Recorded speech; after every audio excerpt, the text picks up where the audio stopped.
بل عجبوا أن جاءهم منذر منهم فقال الكافرون.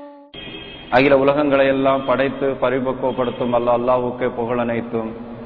அவனுடைய சாந்தியும் சமாதானமும் எம்பெருமானார் ரசூலை கரீம் ஸல்லல்லாஹு அலைஹி வஸல்லம் அவர்கள் மீதும் அவர்கள் குடும்பத்தார்கள் மீதும் அவர்கள் அடியற்றி பின்பற்றி வாழ்ந்திட்ட உத்தம சத்திய சகாபாக்கள் மீதும் தாபீன்கள் மீதும் தபா தாபீன்கள் மீதும் கண்ணியமிக்க இமாம்கள் மீதும் இன்னும் உலகத்து மூமின் முஸ்லிம்கள் அனைவர்கள் மீதும் அல்லாஹ்வுடைய அளப்பெரும் கருணையாலும் கிருபையாலும் இந்த காணொளியை காட்சியை கண்டுகொண்டிருக்கக்கூடிய இஸ்லாமிய சகோதர சகோதரிகள் மீதும் இன்னும் மாற்று மத ஒருதாய் வைத்து மக்களாக இருக்கக்கூடிய மாற்று மத நண்பர்கள் தத்தமது வீடுகளில் இருந்து பார்த்து கொண்டிருக்கக்கூடிய மின் டிவி தொலைக்காட்சி நேயர்களுக்கும் இறைவனுடைய சாந்தியும் சமாதானமும் என்றென்று நின்று நிலவட்டுமாக என்று பிரார்த்தித்தவனாக என்னுடைய இந்த உரையினை ஆரம்பம் செய்கின்றேன்.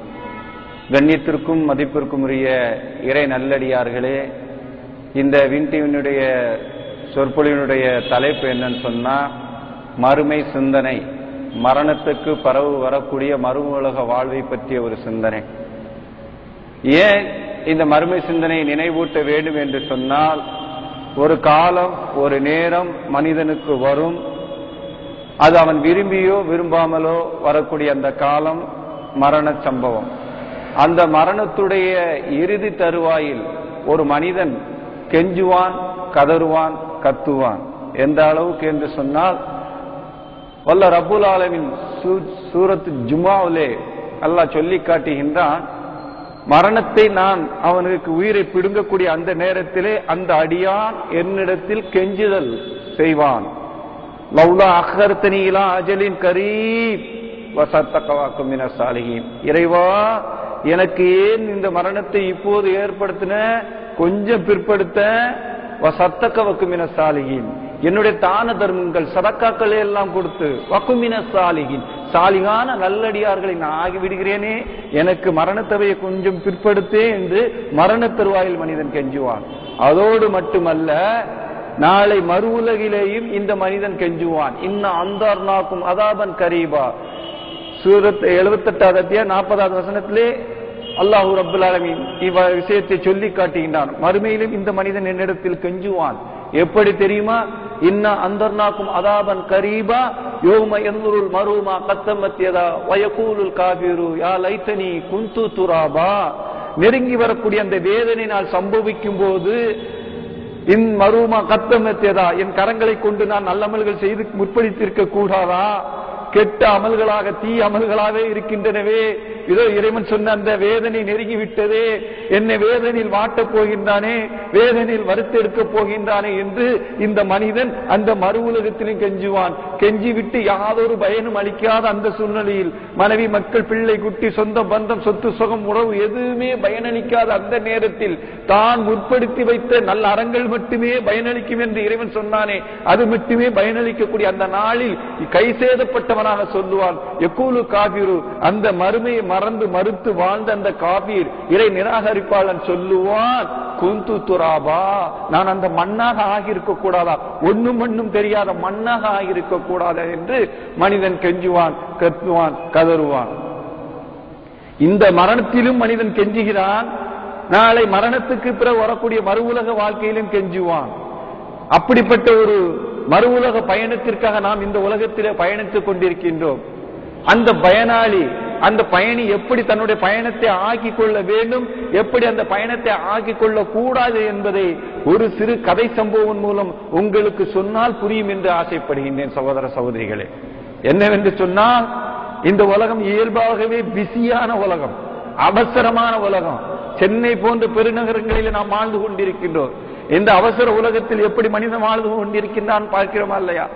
பெத்த வாப்பா, பெத்தெடுத்த தந்தை வலிக்கு கீழே விழுந்திருப்பார் மொசைக் தரையில, ஏமா நான் ஆபீஸ் போன டைம் ஆச்சு, அப்பாவை தூக்கி விடுமா அப்படின்னு சொல்லி கொண்டு பிஸியான மனிதனாக வாழ்ந்து கொண்டிருக்கக்கூடிய மனித வாழ்க்கையை சென்னையில பார்க்கிறோம்.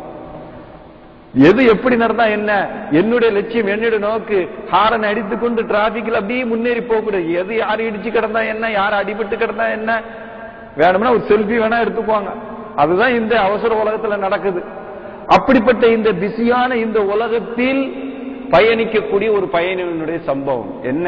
மிகப்பெரிய ஒரு தொழிலதிபர் காலையில பிரேக்பாஸ்ட் லண்டன்ல சாப்பிட்டார்னா டின்னர் லஞ்ச் சிங்கப்பூர்ல சாப்பிடுவாரு, இரவு உணவு டின்னர் மலேசியால சாப்பிடுவாரு. பிஸியான தொழிலதிபர். அவருக்கு ஒரு வேலைக்காரர் உண்டு. அவருடைய வேலை என்ன சொன்னா, இந்த தொழிலதிபர் எங்கெல்லாம் பயணிக்கிறாரோ, சிங்கப்பூர் போனா சிங்கப்பூர் பாஸ்போர்ட், சிங்கப்பூருக்கு ஏற்ற மாதிரி அந்த உடையின் வகைகள், சிங்கப்பூர் வெள்ளி, அமெரிக்கா போனா டாலரு, சவுதி அரேபியா போனா ரியாலு, குவைத்து போனா தினாரு, இப்படி எந்தெந்த நாட்டுக்கு என்னென்ன உடை தேவை, என்னென்ன பொருள் தேவை, என்ன தேவையெல்லாம் என்பதை ஒரு சூட்கேஸ்ல வச்சு எடுத்து கொடுப்பார். இதுதான் அவருடைய வேலை. அப்படி அந்த பிஸியான தொழிலதிபர் இந்த வேலையாளர் இறை நம்பிக்கையும் மறுமை சிந்தனையும் உள்ள ஒரு பயணி. அவரும் ஒரு பயணி, இவரும் ஒரு பயணி உலகத்திலே. அப்படிப்பட்ட அந்த தொழிலதிபர் தன்னுடைய வேலைக்காரன் கேட்டாராம், எப்பா நான் பல சொத்து சம்பாத்தியம் பண்ணி பல கோடிக்கு அதிபதியாக பல பில்டிங்கு சொந்தக்காரனா இருக்கேன், நீயோ தாடியோ தொப்பியோ வச்சுக்கிட்டு ஏதோ கையில ஒரு மிஸ்வாக்க எடுத்து வச்சு தீத்திக்கிட்டு இதுதான் வாழ்க்கைன்னு வாழ்ந்துகிட்டு இருக்கியப்பா, ஒரு 10-5 சேர்த்து வச்சா சொத்து சுகத்தை சேர்த்தா என்ன? இந்த வேலைக்காரர் சொன்னாராம், அல்ஹம்துலில்லாஹ் மாஷா அல்லாஹ், ஆமா உனக்கு வேற வேலையே இல்லை, அல்ஹம்துலில்லாஹ் மாஷா அல்லாஹ், இதை ஒன்ன சொல்லிடுவேன் அப்படி சொல்லாரு. முட்டா பையில சம்பாத்தியம் பண்ணி வாழ வழிய பாருடா அப்படின்னு சொல்லிட்டு திட்டிக்கிட்டே இருப்பாராம் எப்ப பார்த்தாலும். மனிதன் விரும்பியோ விரும்பாமலோ ஒரு காலம் சூழ்நிலை வருமா இல்லையா? அதுதான் ஐனமா தக்கூனு யுத்ரிக்குல் மௌத் வல குன்தும் ஃபீ ஃபுரூஜின் முஸய்யதா. நீங்கள் உறுதியாக கட்டப்பட்ட கோட்டைகளில் இருந்தாலும், அது நீங்கள் விரும்பினாலும் விரும்பாவிட்டாலும், யுத்ரிக்குல் மௌத், உங்களுக்கு மௌத் சம்பவிக்கும். குல்லு நஃப்ஸின் தாயிக்கத்துல் மௌத், நீங்கள் மௌத்தை சுகித்தே தீர வேண்டும். அப்படிப்பட்ட மரண படுக்கையில் அந்த தொழிலதிபர் படுத்து கிடக்கிறார். யாரு? அந்த பிஸியான தொழிலதிபர் படுத்து கிடக்கிறார். பக்கத்தில் அந்த வேலையாள் இறைவனை மட்டுமே, மறு உலக வாழ்க்கை மட்டுமே நம்பி வாழ்ந்த அந்த நல்லடியார் வேலைக்காரரு, இவர் பயணிக்கிறாரு, மௌத்தை நோக்கி பயணிக்கிறாரு. அந்த நேரத்தில் இவர் சேர்த்து வச்ச வெள்ளி, ரியாலு, தினாரு, கோட்டு, சூட்டு, பாஸ்போர்ட் எல்லாத்தையும் ஒரு பேக்கிங் பண்ணி அவர் தலைமாட்டில் கொண்டு வந்து வைக்கிறார். அப்ப அந்த முதலாளி கேட்டானா, முட்டா பையில நான் உலகத்துல வாழ்ந்துகிட்டு இருக்கும் போதுதான் சொன்ன புரியல, உனக்கு சம்பாத்தியம் பண்ண தெரியல, நான் திரும்பியே வர முடியாத ஒரு பயணத்துக்கு பயணப்பட்டு கொண்டிருக்கேனா, இந்த நேரத்தில் இது எனக்கு எப்படிதான் உதவும்? நான் எந்த மறுமையை நோக்கி பயணிச்சுக்கிட்டு இருக்கேன், மரணத்தை நோக்கி பயணிச்சுக்கிட்டு இருக்கேன், இந்த பொருளாதாரம் இந்த சொத்து சுகம் எல்லாம் எனக்கு எப்படிதான் பயன்படும் என்று அறிவுகட்ட மடையா என்று கேட்டான். அதுக்கு அந்த தொழிலாளி சொன்னாராம், முதலாளி சவுதிக்கு போனா ரியால் வேணும் தெரிஞ்சுக்கிட்டீங்க, சிங்கப்பூர் போனா வெள்ளி வேணும் தெரிஞ்சுக்கிட்டீங்க, குவைத்து போனா தினார் தேவைன்னு தெரிஞ்சுக்கிட்டீங்க, ஆனா திரும்பியே வர முடியாத ஒரு மறுமையோட பயணத்துக்கு தயாராகி கொண்டிருக்கின்றீர்களே, அதற்கு எதை முற்படுத்தி வைத்திருக்க வேண்டும் என்று இறைவன் சொன்னானே, அதை முற்படுத்தி வைக்காமல் இது செல்லாது என்று தெரிந்தும், இது கொண்டு போனால் பயனளிக்காது என்று தெரிந்தும் என்னை முட்டாள் என்று சொல்கிறீர்களே, நீங்கள் முட்டாளா இல்லை நான் முட்டாளா என்று கேட்கும் போது, அப்போதுதான் அந்த தொழிலதிபருக்கு உள்ளத்தில் உரைத்தது, தேம்பி தேம்பி அழுதார் சகோதரிகளே. இது ஒரு கதை உதாரண சம்பவம். இதே போன்றுதான் ஒவ்வொரு மனிதர்களும் அந்த மறுமையை நோக்கி பயணித்துக் கொண்டிருக்கின்றோம். அந்த மறுமையின் முதல் படிக்கட்டாக இருக்கக்கூடிய மரணத்தை ஒவ்வொருத்தரும் நாம் தொட்டு தழுவ இருக்கின்றோம். குல்லு நஃப்ஸின் தாயிக்கத்தில் மௌத், மௌத்தை சுவைத்தே தீர வேண்டும். கடவுளை இல்லை என்று சொல்லக்கூடிய மனிதன் கூட மரணத்தை இல்லை என்று சொல்லவில்லை. அப்படிப்பட்ட அந்த மரணத்தை தொட்டு மறுக ஆளுக்கு நாம் பயணப்பட்டு கொண்டிருக்கின்றோம். அப்படிப்பட்ட அந்த மறுமை நாள் ஏன், எதற்காக இறைவன் அப்படி ஒரு மறுமையை ஏற்படுத்தி இருக்கின்றான்? காரணம் இருக்கிறது சகோதர சகோதரிகளே. நாம் ஆளக்கூடிய இந்த உலகத்திலே அநியாயம், அட்டுழியம், லஞ்சம், லாவணியம், கொலை, கொள்ளை, கற்பழிப்பு, மோசடி, அனைத்து அனாச்சாரங்களும் மனித ஒழுக்கங்களுக்கு, மனித மாண்புகளுக்கு எதிரான குற்றவியல் சட்டங்கள் இருந்தும் அனைத்தையும் தகர்த்தெறியக்கூடிய கொலை கொள்ளை நடக்கிறதா இல்லையா? நீதி கேட்டு போனால் நீதிமன்ற நீதிபதிகள் லஞ்சத்தை வாங்கிக் கொண்டு கவர்னருக்கு பிடிவார் என்று பிடிக்கக்கூடிய அனுப்பக்கூடிய ஒரு சூழ்நிலை. எந்த காவல்துறையில் சென்றால் பாதுகாப்பு கிடைக்கும் என்று சட்டம் ஒழுங்கு நிலைநிறுத்தப்படும் என்று சொன்னால் அங்கே சென்றாலும் கஸ்டடி படுகொலைகள், ராம்குமார் போன்றவர்கள் கரண்டை சாப்பிட்டு மரணித்ததாக சம்பவங்களை எழுதிவிடுகிறார்கள், எஃப்ஐஆர் பதிவு செய்து விடுகிறார்கள். அங்கேயும் நீதி இல்லை. எந்த மருத்துவம் மனித மாண்பு மனித மகத்துவம் மிக்கதோ அந்த மருத்துவம் இன்னைக்கு தொழில் சார்ந்ததாக வியாபாரம் சார்ந்ததாக இருக்கிறது. வயிற்று வலி போன கிட்னி திருடி வித்துருதான்.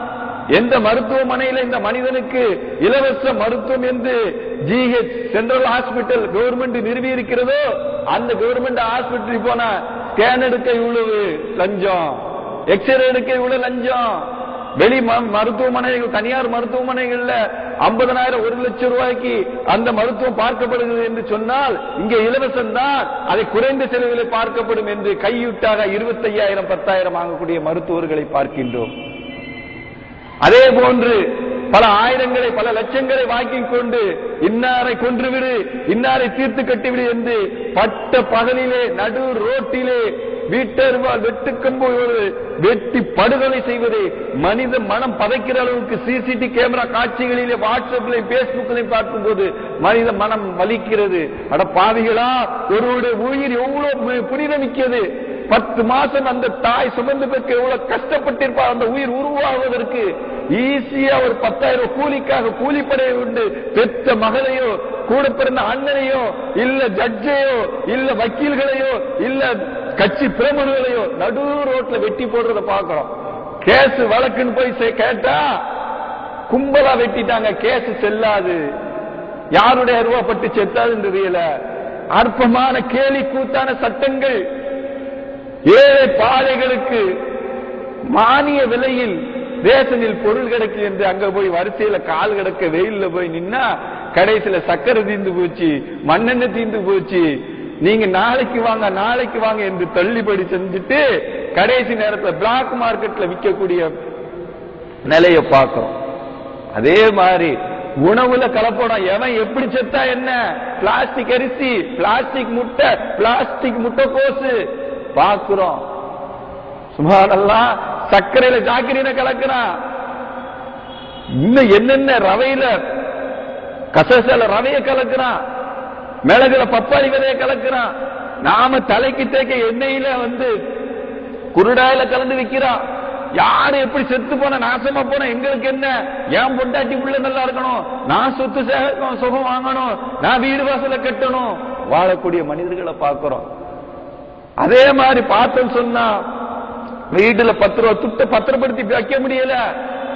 அப்படியே அது பாதுகாப்பு இல்லைன்னு சொல்லி கொள்ளையடிக்கப்பட்டு சொன்னா எந்த சட்ட ஒழுங்கு பாதுகாக்கக்கூடிய காவல்துறையே ஏவல் துறையா மாறி அவனை திருடத்து சொல்லி இருப்பத வாட்ஸ்அப்ல பேஸ்புக்ல வாக்குமூலம் திருடியவர்கள் வாக்குமூலம் கொடுக்கறத பாக்குறாட. பாவிகளா, பெத்த பிள்ளைக்கு சேர்த்து வச்ச துட்டை அடிச்சுட்டு போயிட்டீங்களா, திருமணம் நின்று போச்சே, நம்ம யார் அவளை கெட்டுவான் என்று பரிதவிக்கக்கூடிய தந்தைகளை பார்க்கிறோம். அப்ப இவைகளுக்கெல்லாம் தீர்வு என்ன? அரசு ஆஸ்பத்திரிகளிலே லஞ்சம், மருத்துவமனைகளிலே லஞ்சம், கோர்ட்ல லஞ்சம், வக்கீல் லஞ்சம், நீதிபதிகள் லஞ்சம், அரசு துறையில் இருக்கக்கூடிய அனைத்துவர்களும் செத்தவனுக்கு கூட வாக்குச்சீட்டு, அதாவது வாக்காளர் ஐடி கொடுப்பதற்கு லஞ்சம், செத்தவனுக்கு கூட பெர்த் சர்டிபிகேட் ஆர்டிஓ ஆபீஸ்ல லைசன்ஸ் கொடுப்பதை பார்க்கணும். லஞ்சத்தை வாங்கி கொண்டு கேலி கூத்தான விஷயமாக ஆகிவிட்டது. இறந்து பல வருஷங்களாய் அவனுக்கு ஓட்டர் ஐடி வருது, ஆர்டிஓ ஆபீஸ்ல இருந்து லைசன்ஸ் வருது. காரணம் கையிட்டு லஞ்சம். கொலை செய்தவனுடைய கொலையை மாற்றுவதற்காக போஸ்ட்மாஸ்டர்ல போய் போஸ்ட்மார்ட்டம் ரிப்போர்ட் கொடுத்து அங்க லஞ்சம். நீதி கிடைக்காதா? நீதி எங்கே கிடைக்கும் என்று தேடக்கூடிய சூழ்நிலையில மனிதன் அவலப்பட்டுக் கொண்டிருக்கிறார். நியாய தர்மங்கள் நிலைநாட்டப்படாதா? மனித மாண்புகள் ஒழுக்கங்கள் பேணப்படாதா? மனிதநேயம் தலைக்காதா என்று ஒவ்வொரு மனிதனும் கெஞ்சி கூத்தாடக்கூடிய கலி உலகத்திலே வாழ்ந்து கொண்டிருக்கின்றோம். இதற்கெல்லாம் என்ன தீர்வு?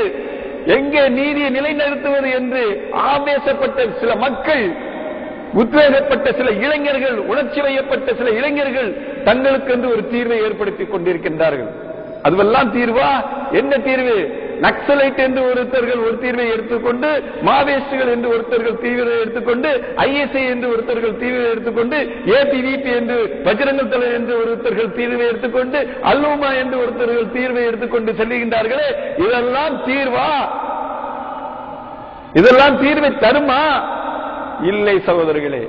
இஸ்லாம் சொல்லக்கூடிய ஒரே ஒரு தீர்வு மரணத்திற்கு பிறகு வரக்கூடிய மறு உலக வாழ்க்கையே தீர்வு. ஏன் அங்கே இறைவன் சொல்லி காட்டுகிறான்,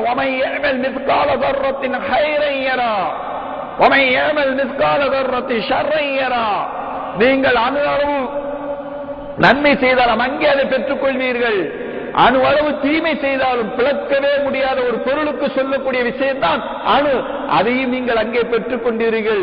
எந்த பொண்டாட்டி பிள்ளைக்காக, எந்த தாய் தகப்பனுக்காக, எந்த வீடு வாசலுக்காக, எந்த தோப்பு துறவுக்காக நான் மட்டும் நல்லா இருக்கணும், என் குடும்பம் நல்லா இருக்கணும், என் மச்சா மாப்பிள்ள நல்லா இருக்கணும், என் அண்ணன் தம்பி நல்லா இருக்கணும் நினைச்சு உணவுல கலப்படம், மருத்துவத்துறையில லஞ்சம், நீதித்துறையில லஞ்சம், ஆட்சியாளர்கள் ஊழல் லஞ்சம், கேட்ட ரவுடியை வச்சு வெட்டு குத்து ஈடுபட்டு எவன் குடி எப்படி கட்டாலும் நான் நல்லா இருக்கணும், நான் குடும்பம் நல்லா இருக்கணும், எங்க உமா பாப்பா நல்லா இருக்கணும் சொத்து சேர்க்கிறானே, இவர்களுடைய நிலையை பற்றி அந்த மறு உலகத்தில் இறைவன் 80வது அத்தியாயம் 34, 35வது வசனத்தில் அல்லாஹ் சொல்லி காட்டுகின்றான். எந்த பொண்டாட்டி பிள்ளைக்கு, எந்த மாம மச்சானுக்கு, எந்த அண்ணன் தம்பிக்கு நீ சொத்து சேர்த்தியோ அவனுடைய நிலை என்ன தெரியுமா? அந்த மரணத்துக்கு பெற வரக்கூடிய மறு உலக வாழ்க்கையில அல்லாஹ் சொல்லி காட்டுகின்றான். உன் சகோதரன் உன்னை விட்டு ஓடுவான், உம்மிஹி அபிஹி, உங்க உம்மா ஓடுவான், உங்க வாப்பா ஓடுவாரு, உங்க அத்தா ஓடுவாரு, உன் தந்தை ஓடுவாரு, சாஹிபதிஹி பனிஹி, உன் புள்ள குட்டி ஒன்ன விட்டு ஓடும். ஏன்? எந்த பொண்டாட்டி புள்ள சொத்து சுகத்து ஆளந்து நல்லா இருக்கணும் நினைச்சு, எந்த அண்ணன் தம்பி நல்லா இருக்கணும் நினைச்சு, எந்த மாம மச்சான் நல்லா இருக்கணும் நினைச்சு குடும்ப அரசியல் பண்ணி சொத்து சுகம் சேர்த்தியோ, குடும்ப சேர்ந்து கொள்ளை அடிச்சியோ, அந்த குடும்பம் என்ன தெரியுமா ஓடும். ஏன் அப்படி ஓடுது? அந்த நாள் என்ன அப்படியா? ஆம் சகோதரர்களே, இந்த உலகத்துல ஒரு குற்றமோ, ஒரு கொலையோ, ஒரு கொள்ளையோ, ஒரு லஞ்சமோ, எது ஊழலோ பண்ணிட்டான்னு சொன்னா கோர்ட்டுக்கு எப்படி அழைச்சிட்டு வருவான்? ஆடி கார்ல, இன்னோவா கார்ல, இல்ல BMW கார்ல, AK-47 புடைசூல, அதே போன்று கையில பிரஸ்லெட் மோதிரம் அணிஞ்சவர்களாக வரக்கூடியதை பார்க்கிறோம். ஆனா பெற்றோர்கள் இல்லாத பிள்ளைகள், தாயில்லா குழந்தைகள், தந்தையால் கைவிடப்பட்டவர்கள், இஸ்லாத்தை வாழ்வியலாக ஏற்றுக்கொண்டவர்கள் என அனைவருக்கும் ஆதரவு கரம் நீட்டுகின்றது அல் மதரசத்து சாலிஹீன் இறையியல் கல்லூரி. ஓரிரை போதனைகளுடன், குர்ஆன் ஹதீஸ் அடிப்படையில் ஒழுக்க மாண்புகளுடன் தலை சிறந்த உலமாக்களை ஆசிரியர்களாக கொண்டு செயல்பட்டுக் கொண்டிருக்கின்றது. உணவு, உடை, உறைவிடம் இலவசமாக வழங்கப்படுகின்றது. பள்ளி, கல்லூரி, ITI, பாலிடெக்னிக் என பெரிய குலத்தில் தலை சிறந்த கல்வி நிலையங்களில் நம் மாணவர்களுக்கு உலக கல்வி கற்பிக்கப்படுகின்றது.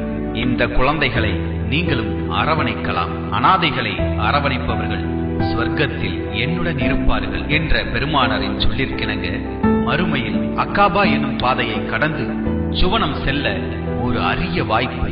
ஒரு குழந்தைக்கான மாத செலவு 5500 ரூபாய் மட்டுமே. தாராளமாக நிதிகளை அள்ளித் தாருங்கள்.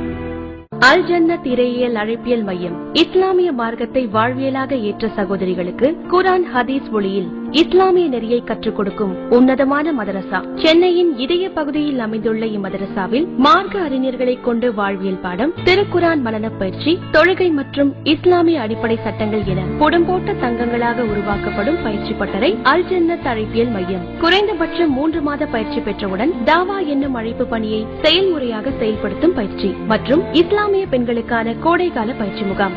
1 வருட ஆலிமா பயிற்சி கற்பிக்கப்படுகிறது. உணவு, உடை, உறைவிடம் ஆதரவற்றவர்களுக்கு இலவசமாக வழங்கப்படுகிறது. நிரந்தர தர்மம் பெற்று சுவனத்திற்கு அழைத்துச் செல்லும் இந்த அரும்பணிக்கு உதவி புரிய உங்கள் மனம் ஏங்குகிறதா? தாமதம் வேண்டாம். தற்போது ஒரு சகோதரி அல்லது ஒரு குடும்பத்தை நீங்கள் தத்தெடுத்துக் கொள்ளலாம். அரவணைக்க வாரீர், அருள்மழையை அள்ளிச் செல்வீர்.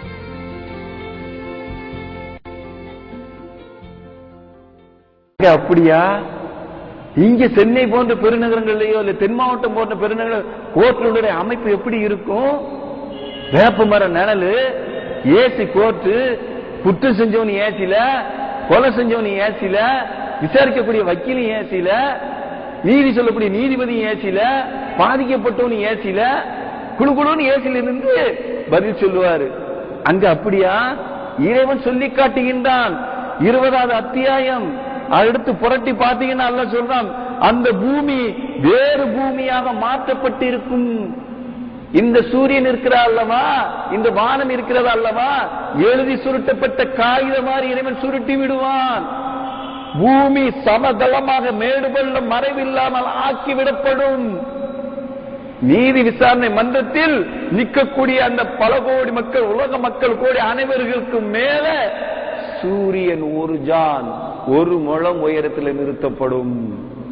பல லட்சம் கிலோமீட்டர் இருக்கக்கூடிய இந்த சூரியனுடைய வெப்பத்தையே நம்மளால் இந்த உலகத்துல தாங்க முடியலையே. 15 நாள் வெயில் சுட்டெரிக்கிற தென் மாவட்டத்துல 150 அடியில இருந்த தண்ணி 400 அடிக்கு கீழே போயிருச்சு. ஒரு நாள் விட்டு ஒரு நாள் வந்த குடிநீர் இன்னைக்கு 10 நாளுக்கு ஒரு குடம் 2 குடம் விடுறான நீர் வத்தி போயிருந்த. ஏன்?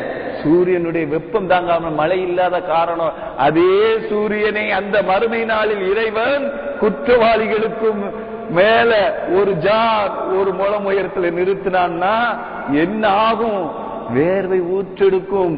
நபி பெருமானார் ஸல்லல்லாஹு அலைஹி வஸல்லம் அவர்கள் சொல்கின்றார்கள், அந்த வேர்வை எப்படி அமையும் தெரியுமா? குற்றவாளிகளுக்கு அவன் செய்த பாவங்களுக்கு ஏற்ப, குற்றங்களுக்கு ஏற்ப கணுக்கால், முட்டங்கால், இடுப்பளவு, கழுத்தளவு வேர்வையில மனிதன் திணறுவான். அது மட்டுமா, நீ எந்த குற்றம் செய்தாயோ அந்த குற்றத்திற்கேற்ப இந்த உலகத்துல 402, 302, 420 எல்லா செக்ஷனா வச்சிருக்கிறிய. அல்லாஹ் நாளை மறுமையில செக்ஷன் வச்சிருக்கிறான். அல்லாஹ் சொல்லி காட்டுகின்றான், யோம யஸ்துருன் நாசு அத்தா தல்லீரு அமாலஹும். அவர்கள் செய்த வினைகளுக்கேற்ப, குற்றங்களுக்கேற்ப அணி அணியாக வருவார்கள். இந்த உலகத்துல அடுத்தனுடைய ஆட்டை நீ திருடுனியா, ஒரு ஆடு தான் திருடி இருப்ப. 70 மடங்கு கனமுள்ள பாரமுள்ள ஆடை நீ சுமந்து கொண்டு வர வேண்டும். அடுத்த உன்னுடைய நிலத்தை எல்லைக்கல்ல நாட்டி வச்சு அதுக்காக வெட்டு குத்து நிறங்கி ஏன் எல்கன்னு சொல்லி தாசில்தாரை கொண்டு வந்து அளந்து பிடிச்சு அந்த அபகரிக்கிறிய. அந்த ஒரு ஜான் இடத்துக்கு நாளை மறுமையில 70 மடங்கு முழமுள்ள அந்த நிலத்தை நீ சுமந்தவனாக நீ வர வேண்டும். ஜக்காத்து கொடுக்கலையா? ஏழைகளுக்கு 100க்கு 2.5% ஏழை வரி ஜக்காத்து கொடுக்கணும் பணக்காரர்களுக்கு என்று இறைவன் கட்டளையிட்டு இருக்கிறானா? 9வது அத்தியாயம் 60வது வசனத்துல செஞ்சியா நீ? அத அந்த சொத்து சேர்த்து வச்சு ஜக்காத்தே கொடுக்காம சேர்த்து வச்ச அந்த பொருளாதாரங்களை எல்லாம் தீலான வளையங்களாக மாற்றி கழுத்துல போடுவான். தீண்டிக்கிட்டே இருக்கும். எந்த வட்டியை வாங்காத, ஹலாலான வியாபாரம் செய், பரக்கத்திற்கு வட்டி வாங்காத, அது என்னோடு போர் செய்வதை போன்று நாளை மறுமையிலே பைத்தியம் பிடித்த சைத்தானாக எழுவாய் என்று அல்லாஹ் குர்ஆன்ல எச்சரிச்சானா இல்லையா? அந்த வட்டி வாங்கினவன் அவன் நாளைக்கு மறுமையில் எப்படி வருவான்? பைத்தியம் பிடித்த சைத்தான மாதிரி புலம்பி திரிந்தவனாக கத்தி கொண்டு வருவான். எந்த மறுமை நாளை பொய்யுரைத்து கொண்டிருந்தாயோ அந்த மறுமை நாளை பொய்ப்பித்த அந்த காபிரை அல்லாஹ் சூரத்துர் ரஹ்மான்ல சொல்லி காட்டுகின்றான். முஜ்ரிமூன ஃபீ சீமாஹிம் பின்னவாசி யுரஃபூத் முஜ்ரிமூன ஃபீ சீமாஹிம் பின்னவாசி வல்லக்தாம். இந்த மறுமை நாளை தான பொய் சொல்லி கொண்டிருந்த அவனுடைய முன்னெற்றி ரோமத்தை பிடித்து இழுத்து வருவான். இந்த உலகத்துல ஒருத்தன் குற்றவாளி குற்றம் பண்ணிட்டான் சொன்னா போலீஸ்காரன் வந்து பெடரியத்தான் பிடிப்பான். ஆனா இறைவன் என்ன சொல்லுகிறான்? முன்னெற்றி ரோமத்தை பிடித்து இழுப்போங்கிறான். இங்க ஒரு அறிவியல் உண்மை ஒளிந்திருக்கு ஒரு சகோதர சகோதரிகளே. என்ன அறிவியல் உண்மை தெரியுமா?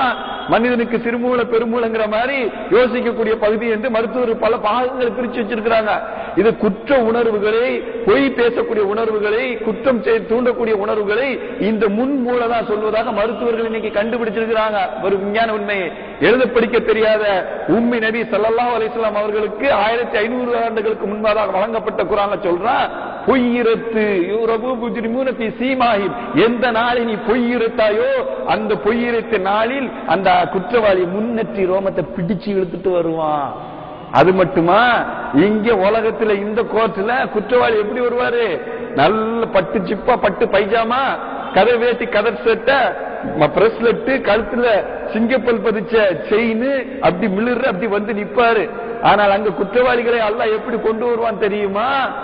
பிரஸ்லெட்டா நீங்க போட்டிருக்கீங்க, அங்க பிரஸ்லெட் கிடையாது. மலக்குமார்கள் இங்க செக்யூரிட்டி இருக்காங்களா இல்லையா, போலீஸ்கள் கைவிலங்கு போட்டு கொண்டு வராங்களா இல்லையா, அதே மாதிரி அங்க மலக்குமார்கள் வானவர்கள் உங்களுக்காக என்ன செய்வாங்க? அரிக்கண்டம் இரும்பு சங்கிலிகள் போட்டு பிடித்து இழுத்து கொண்டு வருவார்கள். குற்றவாளிகள் என்று தெரிந்தவுடனே, குற்றவாளிகள் என்பதற்கு தெரிவதாகவே அல்லாஹ் ஒரு அடையாளம் இடுகிறான். அவர்களுடைய முகக்குறிகளை கொண்டே நீங்கள் குற்றவாளிகள் என்று அறிந்து கொள்வீர்கள் என்று அல்லாஹ் சொல்லி காட்டுகின்றான். இந்த உலகத்துல கொலையோ கொள்ளையோ ஊழலோ பண்ணிட்டு வின் டிவிக்கோ, கே டிவிக்கோ, சன் டிவிக்கோ பேட்டி கொடுப்பாரு. என்ன பேட்டி? ஐயா, கோர்ட்டு கேஸ், என்னுடைய வழக்கு விசாரணைகள் எல்லாம் நீதிமன்றத்தில் இருக்கு, என்னால் எந்த பதில் சொல்ல முடியாது, சட்டம் தன் கடமை செய்யும், நான் யோக்கிய மாதிரி பேசுவோம். முகத்துல அப்படியே பால் வெடிற பச்சை புள்ள மாதிரி அப்படியே ஒன்னும் தெரியாத ஒரு அப்ராணி மாதிரி பேசுவான்.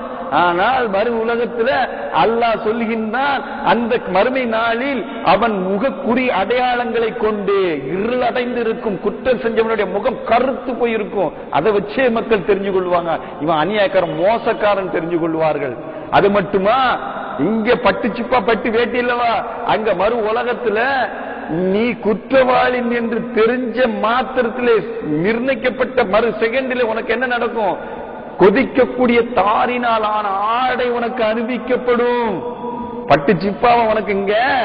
மல்லு வேட்டி மல்லு சட்டையா, கதர் வேட்டி கதர் சட்டையா, பளபளக்கும் பைஜாமாவா, வெல்வெட்டு துணியா? தாரினால் ஆன ஆடை கொதிக்கக்கூடியது. ஒரு செருப்பு அருந்து இந்த மெயின் ரோட்ல, இந்த மண்ணடி மெயின் ரோட்ல தார் ரோட்ல போயிட்டேன்னு சொன்னா கொதிக்கிற தாறு உள்ளங்கால இருந்து உச்சந்தலைக்கு ஜிம்முன்னு ஏறுது. அந்த சூட்டே நம்மளால தாங்க முடியலையே. கொதிக்கக்கூடிய தாரிலான ஆடை அல்லாஹ் உடம்புல அனுபவிச்சான்னு சொன்னா இந்த உடம்பு என்னத்துக்காகும் சகோதரர்களே? கொதிக்கக்கூடிய தாராடை அனுபவிக்கப்படும், கையில விலங்கெட்டி இழுத்து வரப்படும்.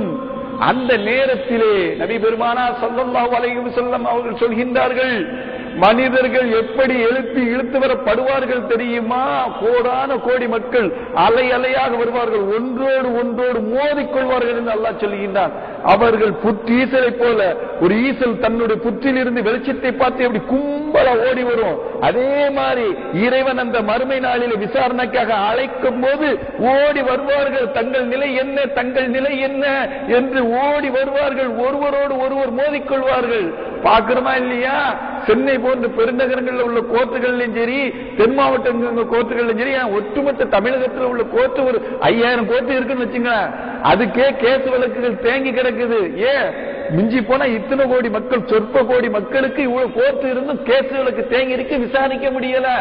ஆனால் உலக கோடி மக்கள் அனைவரையும் ஒரே மனுஷருடைய மைதானத்தில் இழுத்து வரப்படும் போது அவர்களுடைய குற்ற செயல்களை நீதி விசாரணைக்கு எப்படி வருவார்கள் என்று அல்லாஹ் சொல்லுகின்றான். ஒருத்தரோடு ஒருத்தர் அலை அலையாக மோத விடுவோம். பாக்கிறமா இல்லையா? செல்லா காசு அறிவிப்பு போட்ட உடனே கூட்டம் கூட்டமாக முண்டி அடிச்சு பேங்க் வாசல்ல நெருக்கடிச்சு நிக்கிறான். அப்படியே நெருக்கடிச்சு நிக்கிறான். கதவை திறந்தவன எவன் கீழே விழுந்தா, எந்த பொம்பளை கீழே விழுந்துச்சு, வயசாளி விழுந்தாரா, வயதிகள் விழுந்தாரா, கழுத்துல சங்குல வயிற்றுல ஏறி மீச்சுக்கிட்டு தான் முத காசை வாங்கினா போதும், என் பணத்தை நான் முத எடுத்தா போதும், ஏன் எனக்கு செல்லா காசாகி போச்சு ஓடுறது. வாட்ஸ்அப்லயும் பேஸ்புக்லயும் வீடியோவை பார்த்தமா இல்லையா? அப்ப அதே போன்று அந்த மறுமை நாளில் தன்னுடைய விசாரணை என்ன என்று ஓடி வருவார்கள். எப்படி வருவார்கள் தெரியுமா? ஒட்டு துணி இல்லாமல் அல்லாஹ் எழுப்புவான் என்று சொல்லுகின்றான். அப்போ அருமை நபி நாயகம் ஸல்லல்லாஹு அலைஹி வஸல்லம் அவருடைய துணைவியார், அன்பி துணைவியார் ஆயிஷா ரலியல்லாஹு அன்ஹா கேட்கிறாங்க, யா ரசூலல்லாஹ், மாமன் இருப்பான், மச்சான் இருப்பான், அண்ணன் இருப்பான், தம்பி இருப்பான், ஒட்டு துணி இல்லாம அல்லாஹ் எழுப்புறான்னு சொல்றானே, வெக்கம் இருக்காதா என்று சொல்லும் போது அண்ணல பெருமானார் ஸல்லல்லாஹு அலைஹி வஸல்லம் அவர்கள் சொன்னார்கள், அதை தெரிந்து கொள்வதற்கு முன்பதாக முகலிவாக்கத்துல 11 மாடி பில்டிங் ஒரு 2 வருஷத்துக்கு முன்னாடி இடிஞ்சு விழுந்ததா இல்லையா? அதுல 150 குடும்பங்கள் அடியில மாட்டுச்சா இல்லையா? அதுல ஆண் பெண்ணுங்கள் கலந்துகள் இருந்தாங்களா இல்லையா? அவர்களுடைய ஆடையை சிமெண்ட் கிழிச்சு, அந்த ராணாட்டார் முறுக்கு கம்பி கிழிச்சு, பக்கத்துல உள்ள கண்ணாடிகள்லாம் கிழிச்சு, அங்க அவயங்கள்லாம் வெளியே தெரிஞ்ச நிலையில, ஐயா எங்களை காப்பாத்துறதுக்கு முன்னாடி, எங்களை காப்பாத்தி தூக்குறதுக்கு முன்னாடி போத்தீஸ்ல போய் பட்டு துணி எடுத்துட்டு வந்து எங்களை காப்பாத்துங்கன்னு சொன்னாங்களா? இல்ல ஜெயச்சந்திரன்ல போய் எங்களை பட்டு துணி நல்ல துணிகளா எடுத்து ஆடை எடுத்து எங்களை கவர் பண்ணிட்டு அப்புறம் தூக்குன்னு சொன்னாங்களா? ஐயா என் காது கீழே ஒருத்த மாட்டிக்கிட்டு உயிருக்கு ஊசலாடுறான், என் வலது பக்கம் ஒருத்த மூச்சு இறைக்க இருந்துகிட்டு இருக்கான், இந்த மண்ணெல்லாம் அகற்றிட்டு, இந்த செங்கல் எல்லாம் அகற்றிட்டு, இந்த கம்பிகள் எல்லாம் அகற்றிட்டு எங்களை எழுப்புங்கள் ஐயா, எங்களை எழுப்புங்க. அம்மா உடம்புல துணி இல்லம்மா, ஐயா மானம் போனாலும் பிரச்சனை இல்லை, உயிரை காப்பாத்துங்கன்னு சொன்னாங்களா இல்லையா? அப்ப உயிரை விட மேலாக கருதக்கூடிய மானத்தை கூட அப்போது மறந்து விட்டார். இதைத்தான் நபி பெருமானார் ஸல்லல்லாஹு அலைஹி வஸல்லம் அவர்கள் சொன்னார்கள், ஆயிஷாவே வெட்கத்தை விட வேதனை முகத்திற்கும் குல்லி இம்ரிஹிம் ஷஅனுன் யுக்னீர். அந்நாளில் அவன் கவலை அவனுக்கு யா நஃப்ஸி யா நஃப்ஸி என்று ஓடுவார்கள். ஓடக்கூடிய அந்த மறுமை நாளிலே தான் எந்த பொண்டாட்டி பிள்ளைக்கு சொத்து சொன்ன சேர்க்கணும்ட்டு கொலை கொள்ள அநியாயம் அட்டுடைய கலப்படம் எல்லாம் செஞ்சு லஞ்ச லாவணி ஊழம் அடக்குமுறை வன்முறை கலவரம் எல்லாம் செஞ்சியோ அந்த அண்ணன் தம்பி மாமா மச்சானுடைய நிலையைத்தான் அல்லாஹ் இங்கே சொல்லி காட்டுகின்றான். யௌமய ஃபிர்ருல் மரூமின் அஹீஹி வ உம்மிஹி வ அபீஹி வ ஸாஹிபத்திஹி பனிஹி வ சகதம் உன்னை விட்டு ஓடுவான், உன் தந்தை உன்னை விட்டு ஓடுவான், உன் தாய் உன்னை விட்டு ஓடுவான். கல்லால வசர் என்று தப்ப இடம் எங்கே, தப்ப இடம் எங்கே என்று கேட்பான் மனிதன். ஏன் தப்ப இடம் கேட்கிறான்? அங்க சமமலியாக இருக்கும். இந்த உலகத்துல கொலை கொள்ள கற்பழிப்பு பண்ணிட்டு பண்ணத்தோட்டத்துல போய், இல்ல பதுமுகுழியில போய், இல்ல கள்ள பாஸ்போர்ட் எடுத்து வெளிநாட்டுல போய் தங்கிக்கிறிய, அங்க ஓடி ஒளிய இடம் இருக்காது. இதுதான் அந்த மறுமை நாளுடைய சிச்சுவேஷன். இதற்கு பிறகு மனிதர்கள் தங்களுடைய நிலை குறித்து தங்களுடைய விசாரணை மன்றத்தில் இறைவன் முன் நிற்பார்கள். விசாரணை ஆரம்பிக்கப்படும். இந்த விசாரணை நாளுக்காகத்தான் ஒவ்வொரு முஸ்லிம்கள் மீதும், ஒவ்வொரு இஸ்லாமியர்கள் மீதும், அது மியான்மராக இருக்கட்டும், இல்லது இந்தோனேசியாவாக இருக்கட்டும், இல்ல துருக்கி அலப்பாவாக இருக்கட்டும், இல்ல ஸ்ரீலங்கா முஸ்லிம்களாக இருக்கட்டும், ஏன் உலகத்து முஸ்லிம்களாக இருக்கட்டும், தங்கள் மீது கட்டவிழ்த்துக்கு விடப்படக்கூடிய கலவரங்களுக்கும் தங்கள் மீது ஏற்படக்கூடிய அடக்குமுறை அநியாயங்களுக்கும் முஸ்லிம் என்றால் ஒரு நீதி, முஸ்லிம் அல்லாதவர்கள் என்றால் ஒரு நீதி என்று இந்த உலகத்தில் அநீதி இழைக்கப்பட்ட போதெல்லாம் வன்முறையை, தீவிரவாதத்தை கையில் எடுக்காமல், கலவரத்தை கையில் எடுக்காமல் சற்றே மனம் தளர்ந்து இறைவனிடத்தில் ஒரு நாளை முன்னோக்கி இருக்கிறார்களே, பொறுமை காட்டுகிறார்களே. எதற்காக? இந்த மறுமையினுடைய நீதி விசாரணை நாளுக்காகத்தான். அந்த நீதி விசாரணை நாளின் நம்பிக்கை அவர்கள் மனதில் வைத்திருப்பதால், ஈமான் நம்பிக்கை கொண்டிருப்பதால் தான் இந்த உலகத்தில் அவர்கள் பொறுமை காக்கிறார்கள். கோழைகள் அல்ல இஸ்லாமியர்கள். இஸ்லாமியர்கள் வரலாறுகள் மிகப்பெரிய வரலாறு, தியாக வரலாறும் சரி, இல்லை இந்த உலகத்தில் நீதி செலுத்திய வரலாறும் அது ஒருவருக்கும் இருந்தாலும், இறைவன் செலுத்தக்கூடிய இந்த நீதி நாளை, உண்மையான நீதி வழங்கக்கூடிய அந்த நாளை மனதில் வைத்திருப்பதால் தான் இன்றைக்கு முஸ்லிம்கள் பொறுமைகளாக இருந்து கொண்டிருக்கின்றார்கள். பொறுமைசாலிகளாக இருப்பதன் காரணம் அந்த நாளில்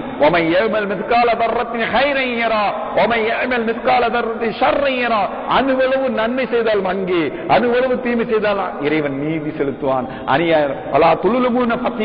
இறைவன் யாருக்கும் அநியாயம் செய்ய மாட்டான். விசாரணை ஆரம்பம் எப்படி தெரியுமா சகோதரர்களே?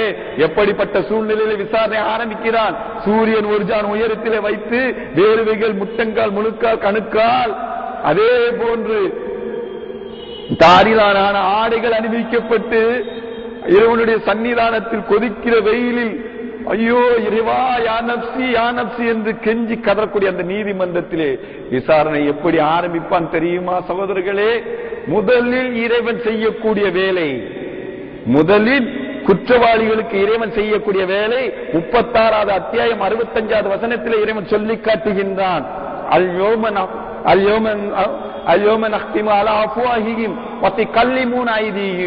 இறைவன் சொல்லி காட்டுகின்றான்.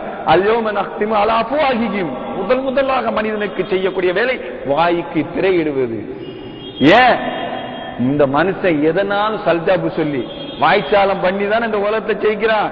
அரசியல்வாதிகள் பேச்சு பேச்சு எவ்வளவு கொள்ளை, எவ்வளவு கொலைகள், எவ்வளவு லஞ்சம், எவ்வளவு லாவணியம், எவ்வளவு ரவுடிசியம் பண்ணாலும் மேடை பேச்சுகளிலே மக்களை மயக்கிதானே ஜெயிக்கின்றார்கள். அது பொது வாழ்க்கையாக இருந்தாலும் சரி, தனி மனித வாழ்க்கையா இருந்தாலும் சரி. சொல்றானா இல்லையா, என் அண்ணன் மாதிரி தான் பழகினேன், அக்கா மாதிரி தான் பழகினேன், தவறு நடந்து போச்சு, நான் வட்டி வாங்க கூடாதுன்னு தான் நினைச்சேன், ஆனா நான் என்ன செய்ய நிர்பந்தத்துல வாங்கிட்டேன், அவன் அன்பளிப்பா தான் தந்தான், அது லஞ்சம் எனக்கு தெரியாது, வாய்ச்சாலம் காட்டுறானா இல்லையா, நான் தொழணும் தான் நினைச்சேன், தூங்கிட்டேன், நான் நோன்பு வைக்கணும் தான் நினைச்சேன், வயிற்றுல அல்சர்னு பொய் சொல்றானா இல்லையா, வாய்ச்சாலம் காட்டி தப்பித்துக் கொள்கிறானா இல்லையா. அதைத்தான் எந்த வாயை கொண்டு இந்த உலகத்திலே சல்ஜாபு சொல்லி தப்பித்த மனிதா, உனக்கு அந்த மறுமை நாளிலே அல்லாஹ் சொல்லி காட்டுகின்றான், அல்யௌம நக்திமு அலா அஃப்வாஹிஹிம், உன் வாய்க்கு திரையிட்டு விடுவேன். என்ன பாய் வாய்க்கு திரையிட்டுறா, எல்லாம் நம்புற மாதிரி இருக்கான்னு கேட்கலாம். சகோதரர்களே, நீங்கள் வாங்கக்கூடிய ஆண்ட்ராய்டு மொபைலுக்கு நீங்கள் செக்யூரிட்டி போட்டா, நீங்க பாஸ்வேர்டு போட்டா, உங்களை தவிர வேற யாராலும் திறக்க முடியுமா? அப்ப நீங்கள் போட்ட பாஸ்வேர்டு, நீங்கள் போட்ட பேட்டர்ன் லாக் உங்களை தவிர வேற யாராலும் திறக்க முடியாது என்று சொன்னால், ஒரு சாதாரண மொபைல் போனுக்கு உங்களால் செக்யூரிட்டி பாஸ்வேர்டு போட்டு லாக் பண்ண முடியும் என்று சொன்னால், இறைவனால் உங்கள் வாய்க்கு பூட்டியிட முடியாதா? ஏன் பூட்டிட்டு இந்த ஒரு நபிக்கு இந்த உலகத்திலே அத்தாட்சியை, தன்னுடைய அத்தாட்சியை காட்டினாங்க. யாருக்குங்க? ஜக்கரியா அலைஹிஸ்ஸலாம் அவர்களுக்கு வாய்க்கு பூட்டு போட்டு காட்டினானா இல்லையா? எப்படி? தனக்கு குழந்தை பாக்கியம் வேண்டும் என்று அல்லாஹ்விடத்தில் கேட்கின்றார்கள். ஜக்கரியா அலைஹிஸ்ஸலாம் 95 வயசு மேல தாண்டிடுச்சு, வயோதிகம், வயசாகி போச்சு, இனி குழந்தை பாக்கியம் இல்லைங்கிற ஒரு மனநிலையில இருக்கக்கூடிய ஜக்கரியா அலைஹிஸ்ஸலாம் இறைவனிடத்தில் கேட்கிறார்கள், யா அல்லாஹ், எனக்கு ஒரு வாரிசு நீ தரமாட்டியா என்று கேட்கும் போது இறைவன் சொல்கின்றான், உமக்கு வாரிசு நான் தர்றேன். உடனே நபிக்கு சந்தேகம். என்ன சந்தேகம்? ஜக்கரியா அலைஹிஸ்ஸலாம் என்ன சந்தேகம்? இறைவன் மேல சந்தேகம் இல்ல, இறைவன் வல்லமை மீது, இறைவன் ஆற்றல் மீது நம்பிக்கை இருந்தது. தான் உடல் மீது, தன்னுடைய உயிர் அணுவின் மீது அவர்களுக்கு நம்பிக்கை இல்ல. கேட்டார்கள், எப்படியா அல்லாஹ்? உடனே அல்லாஹ் மேலும் அவருடைய ஈமானை, நம்பிக்கையை வலுப்படுத்தும் முகமாக எந்த நம்பிக்கை இல்லாத ஒரு பாக்கியத்தை அல்லாஹ் சொன்னா, ஏகியா என்று பேர் வைத்து குழந்தையை கொடுத்தான். அப்படி இருந்து அந்த நம்பிக்கை வரல. யா அல்லாஹ், இதுக்கு ஏதாவது ஒரு அத்தாட்சி காட்டுன்னு சொல்லும் போது இறைவன் சொன்னான், நீங்கள் 3 நாள் வாய் பேச முடியாம நான் உங்களை ஆக்குவேன் என்று அல்லாஹ் சொன்னான். அதே மாதிரி சபைக்கு வர்றாங்க, பயானுக்கு பேச முடியல. இதே மாதிரி சொற்பொழிக்கு வர்றாங்க, பேச முடியல. 3 நாள் அவர்களால் பேச முடியல, வளர்ந்துகிட்டாங்க. இறைவன் நமக்கு குழந்தை பாக்கியத்தை கன்ஃபார்ம் பண்ணிட்டான் அப்படின்னு. அப்ப உலகத்திலே ஒரு நபியுடைய வாயை, பேசக்கூடிய வாயை அல்லாஹ் கட்டுப்படுத்த செஞ்சான்னு சொன்னா, உலக மக்கள் அனைவர்களையும் நாளை மஹ்ஷருடைய அந்த மைதானத்தில் வைத்து அல்யௌம நக்திமு அலா அஃப்வாஹிஹிம், உங்களுடைய வாய்க்கு அவனால் பூட்டு போட முடியாதா சொல்லி காட்டுகின்றார். யௌமலா யன்திகூன், எந்த புகழும் எந்த சல்ஜாபும் இறைவனிடத்தில் நாளை மறுமையிலே பேச முடியாது, வாய்க்கு தர. சரி, அடுத்து குற்றப்பத்திரிகை தாக்கல். இந்த உலகத்துல குற்றப்பத்திரிகை தாக்கல் பண்ணா நல்ல ஒரு அனுபவம் உள்ள வக்கீல், பழனி பாபா மாதிரி வக்கீலாக இருந்தாலும் சரி, ராம் ஜெத்மலானி போன்ற அனுபவம் உள்ள வக்கீலாக இருந்தாலும் சரி, ஒரு செகண்டுக்கு, ஒரு மணி நேரத்துக்கு பல லட்சம் பீஸ் வாங்கக்கூடிய ராம் ஜெத்மலானி, பழனி பாபா போன்ற மிகப்பெரிய வழக்கறிஞராக இருந்தா குற்றப்பத்திரிகை தாக்கல் பண்ணோனே கண்டுபிடிச்சிருவாங்க, இந்த கேஸ் நமக்கு சாதகமா வராது, நமக்கு தோல்வி அடைன்னு புரிஞ்சுக்குவாங்க. அதே மாதிரி அல்ல அங்கே ஒரு செட்டப்ஸ் வச்சிருக்கான். குற்றப்பத்திரிகை எப்படி தாக்கல் பண்ணுவாங்க தெரியுமா? அம்மாமன் ஊத்திய கிதாபி யமீனிஹி, எவனுடைய வழக்கையில் ஏடு தரப்படுகிறதோ யுகாசபு கிசாபை யசீரா, அவனுக்கு கேள்வி கணக்க நான் லேசா வாங்குவேன். வழக்கையில ஏடு வாங்கினா அவனுக்கு லைட்டா விசாரணை, கேஸ் செல்லுபடி ஆயிரும், கேஸ் அவனுக்கு சாதாரணமா தான் அமையும். அம்மாமன் ஊத்திய கிதாபி சிமாலி, எவனுடைய கையில் வரா அஹ்ரி, முதுக்கு பின்னால இடக்கையில கொடுக்கப்படுமோ அவன் நாசம் அடைஞ்சிட்டான். அவன் இன்னல்லாஹ ஸரீகுல் இகாப், கேள்வி கணக்கு வாங்குவதில் தீவிரமானவன். கேள்வி கணக்க வாங்க ஆரம்பிச்சுட்டாங்கன்னா அவன் அழிஞ்சிட்டான். அப்ப ஏடு கொடுக்கும் போதே இறைவன் அங்கே வித்தியாசப்படுத்துகிறான்.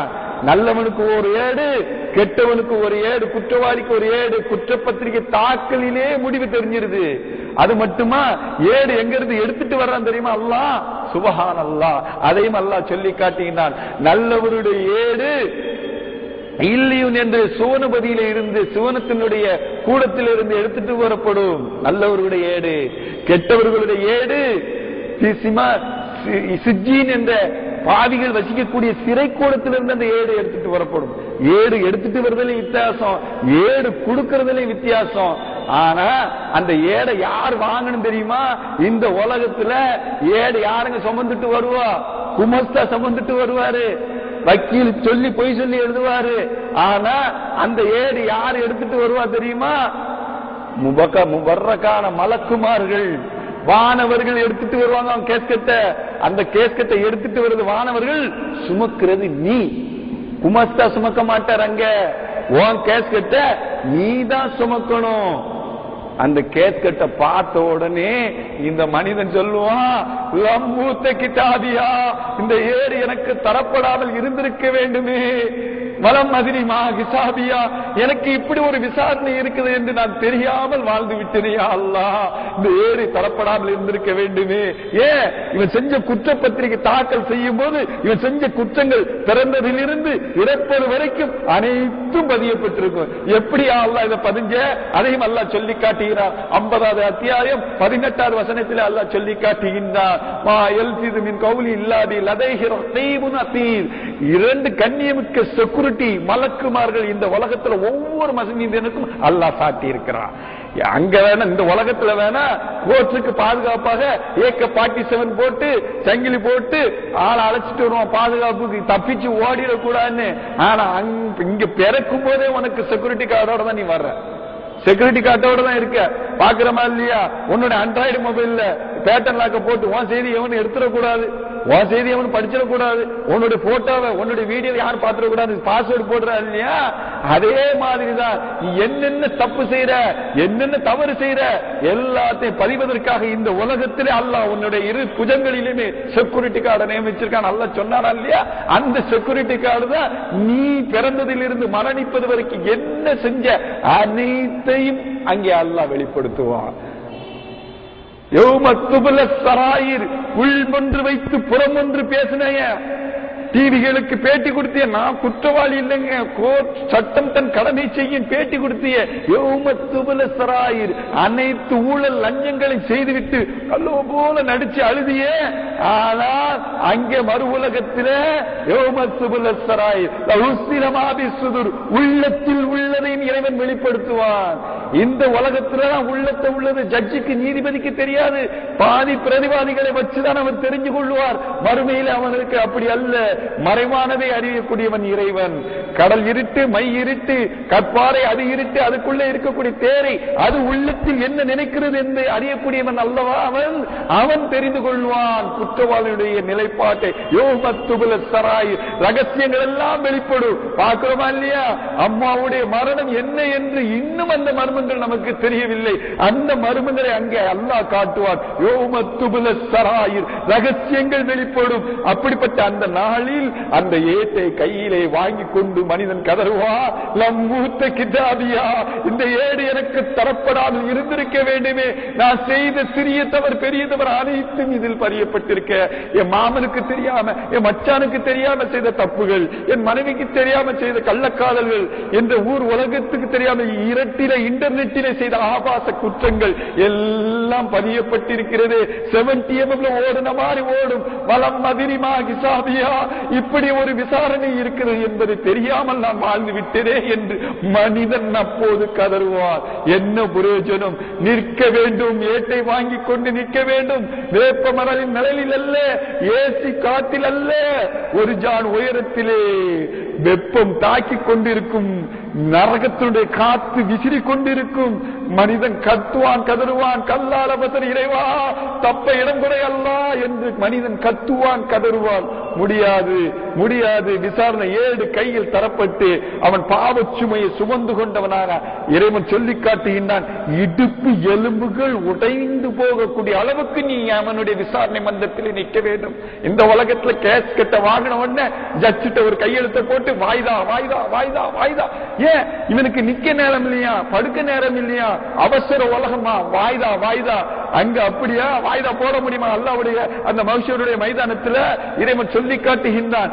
இந்த உலகத்தில் உள்ள ஒரு 50,000 வருஷம் அங்கே மறு உலகத்திலே ஒரு நாள். ஏங்க ஒரு நாள் நீதானே 24 மணி நேரம் நிர்ணயிச்ச. எதை கொண்டு? பூமி சுற்றுவதையும் சூரியன் பூமி தன்னைத்தானே சுற்றி சூரியனை சுத்தி வருவதை வச்சுதானே கால அளவீடு பண்ற.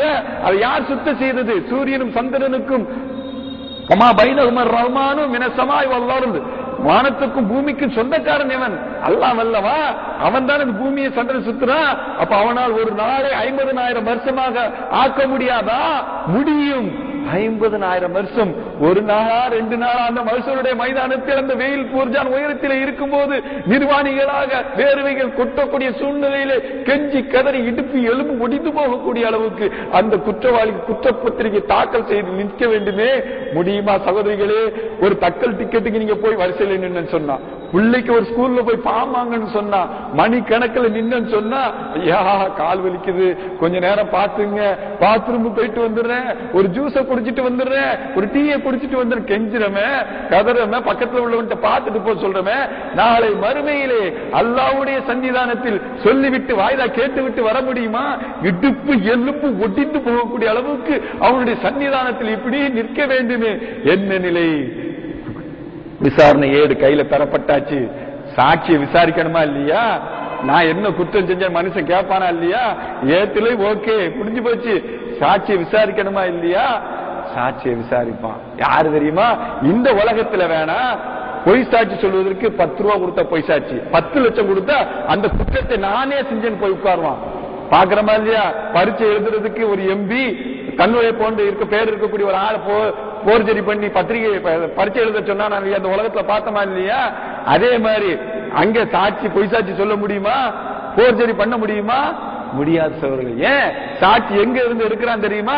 அல்லாஹ் தன்னுடைய திருமறையிலே சொல்லி காட்டுகின்றான். 41வது அத்தியாயம் 20வது வசனத்தில் அல்லாஹ் சொல்லி காட்டுகின்றான். ஹத்தா இதா மா ஜாவுஹ சாஹித அலைஹிம் வ சமீஹும் வ அப்சாரிஹிம் வ ஜுலூதுஹும். அந்த மறுமை நாளே அவனை குற்றவாளி நாம் நரக நெருப்பின் பக்கம் கொண்டு போகும்போது, குற்றவாளிக்கு தண்டனை கொடுக்கும் போது இந்த மனிதன் கேட்பான், இறைவா நான் என்ன தவறு செய்தேன், என்ன பாவம் செய்தேன், இதற்குண்டான ஆதாரம் என்ன என்று கேட்பான். அப்போது சாகித அலையும் சாட்சி சொல்லும். எது? சமீயும் அபுசாரியும், உங்கள் கண்கள் உங்கள் காதுகள் சொல்லும். அடுத்த ராத்திரில ஆபாசத்தை நான் பார்த்தேன், இன்டர்நெட்ல அந்நிய பெண்ணை குளிச்சுக்கிட்டு இருக்கும்போது பாத்ரூம்ல பார்த்தேன்.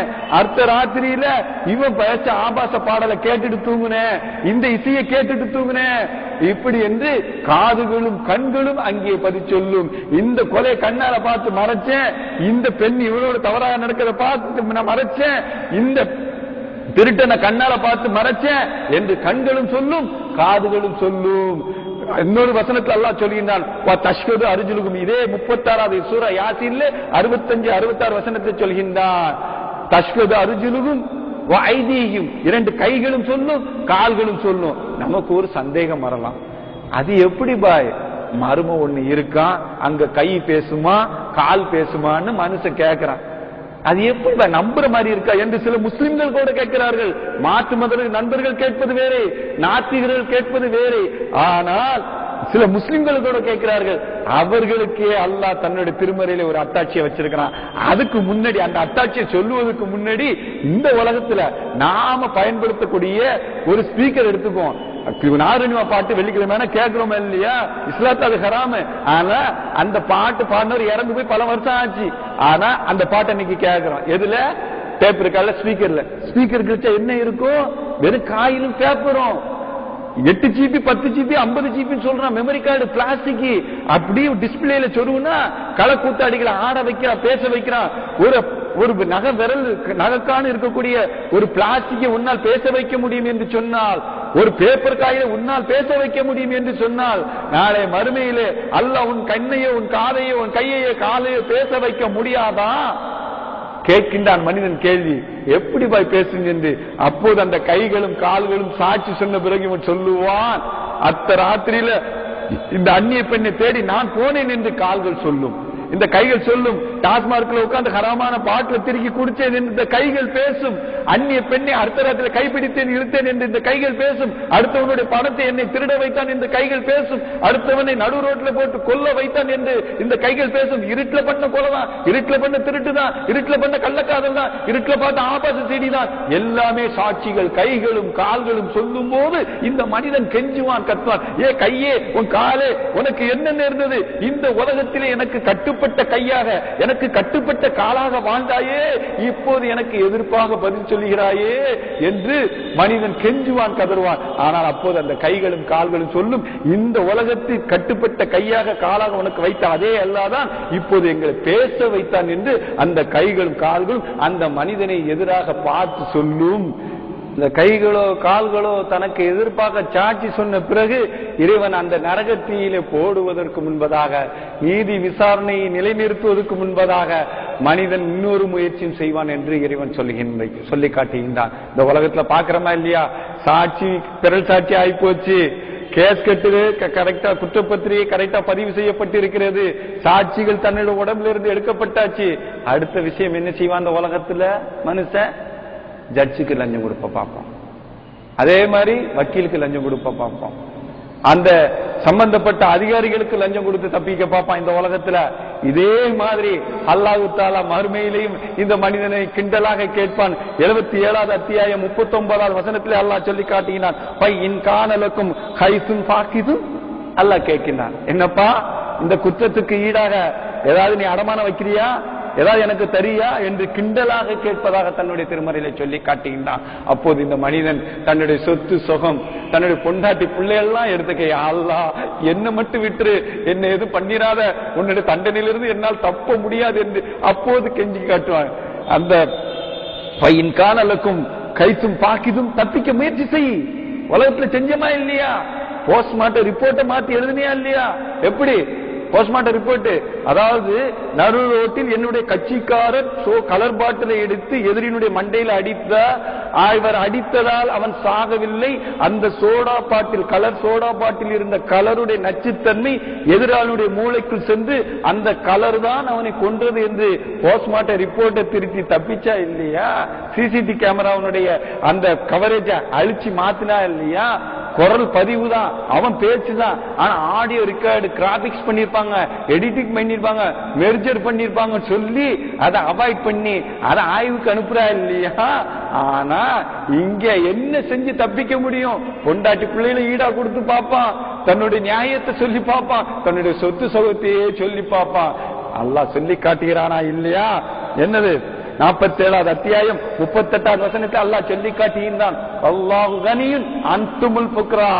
மனிதா, எனக்கா லஞ்சம் தர பாக்குற, எனக்கா ஈடு கொடுக்க பாக்குற, எனக்கா அன்பளிப்பு கொடுக்க பாக்குற, யாருக்கு வேணும்? அல்லாஹு கனியன், நான் கனி, எந்த தேவையற்றவன். அன்துமுல் ஃபுக்ரா, நீ ஃபக்கீர், நீ தேவை உள்ளவன். இந்த உலகத்தில் உள்ள சர்ச்சை வேணா ரூபா தேவையா இருக்கலாம், இந்த உலகத்தில் உள்ள பிரதமருக்கு வேணா ரூபா தேவையா இருக்கலாம், இந்த உலகத்தில் உள்ள வக்கீலுக்குனா ரூபா தேவையா இருக்கலாம், இங்க உள்ள போஸ்ட்மார்ட்டம் டாக்டருக்கு வேணா ரூபா தேவையா இருக்கலாம், இங்க வீடியோ எடுத்தவன அழிக்கணும்னா அதுக்கு லஞ்சம் தேவையா இருக்கலாம். அல்லாஹு கனியன், எனக்கு என்ன தேவை? அல்லாஹு ஸமத், எந்த தேவையும் மற்றவன். உனக்கு தேவை, தப்பிச்சு பார். மனிதன் தேடுவான், கல்லால வச தப்ப இடம் எங்கே என்று மனிதன் ஓடுவான். இலா ரப்பிக யௌமைதீனில் முஸ்தகர். அந்த நாளில் தப்பிக்க இடம் அந்த படைத்தவன் மட்டும் அனுமதித்தாலே தவிர அவனுடைய அரசின் நிலையை தவிர வேறு தப்ப இடம் எதுவுமே கிடையாது சகோதரிகளே. அந்த நேரத்தில் இறைவன் கொடுக்கக்கூடிய தண்டனை எப்படி இருக்கும் தெரியுமா? அல்லாஹு அக்பர், அல்லாஹு அக்பர். இந்த உலகத்துல தண்டனை 10 கொலை பண்ணியா 10 நிமிஷம் தூக்கத்துல லேசா அப்படி துடிப்பார், இல்ல ஒரு விச ஊசியை போட்டு நிம்மதியா தூங்கிடுவான், இல்ல ஒரு கரண்ட் ஷாக் நாற்காலியில தூங்கிடுவாரு. ஆனா மறு உலகத்துல இறைவன் கொடுக்கக்கூடிய குற்றவாளிகளுடைய தண்டனை எப்படி இருக்கும் தெரியுமா?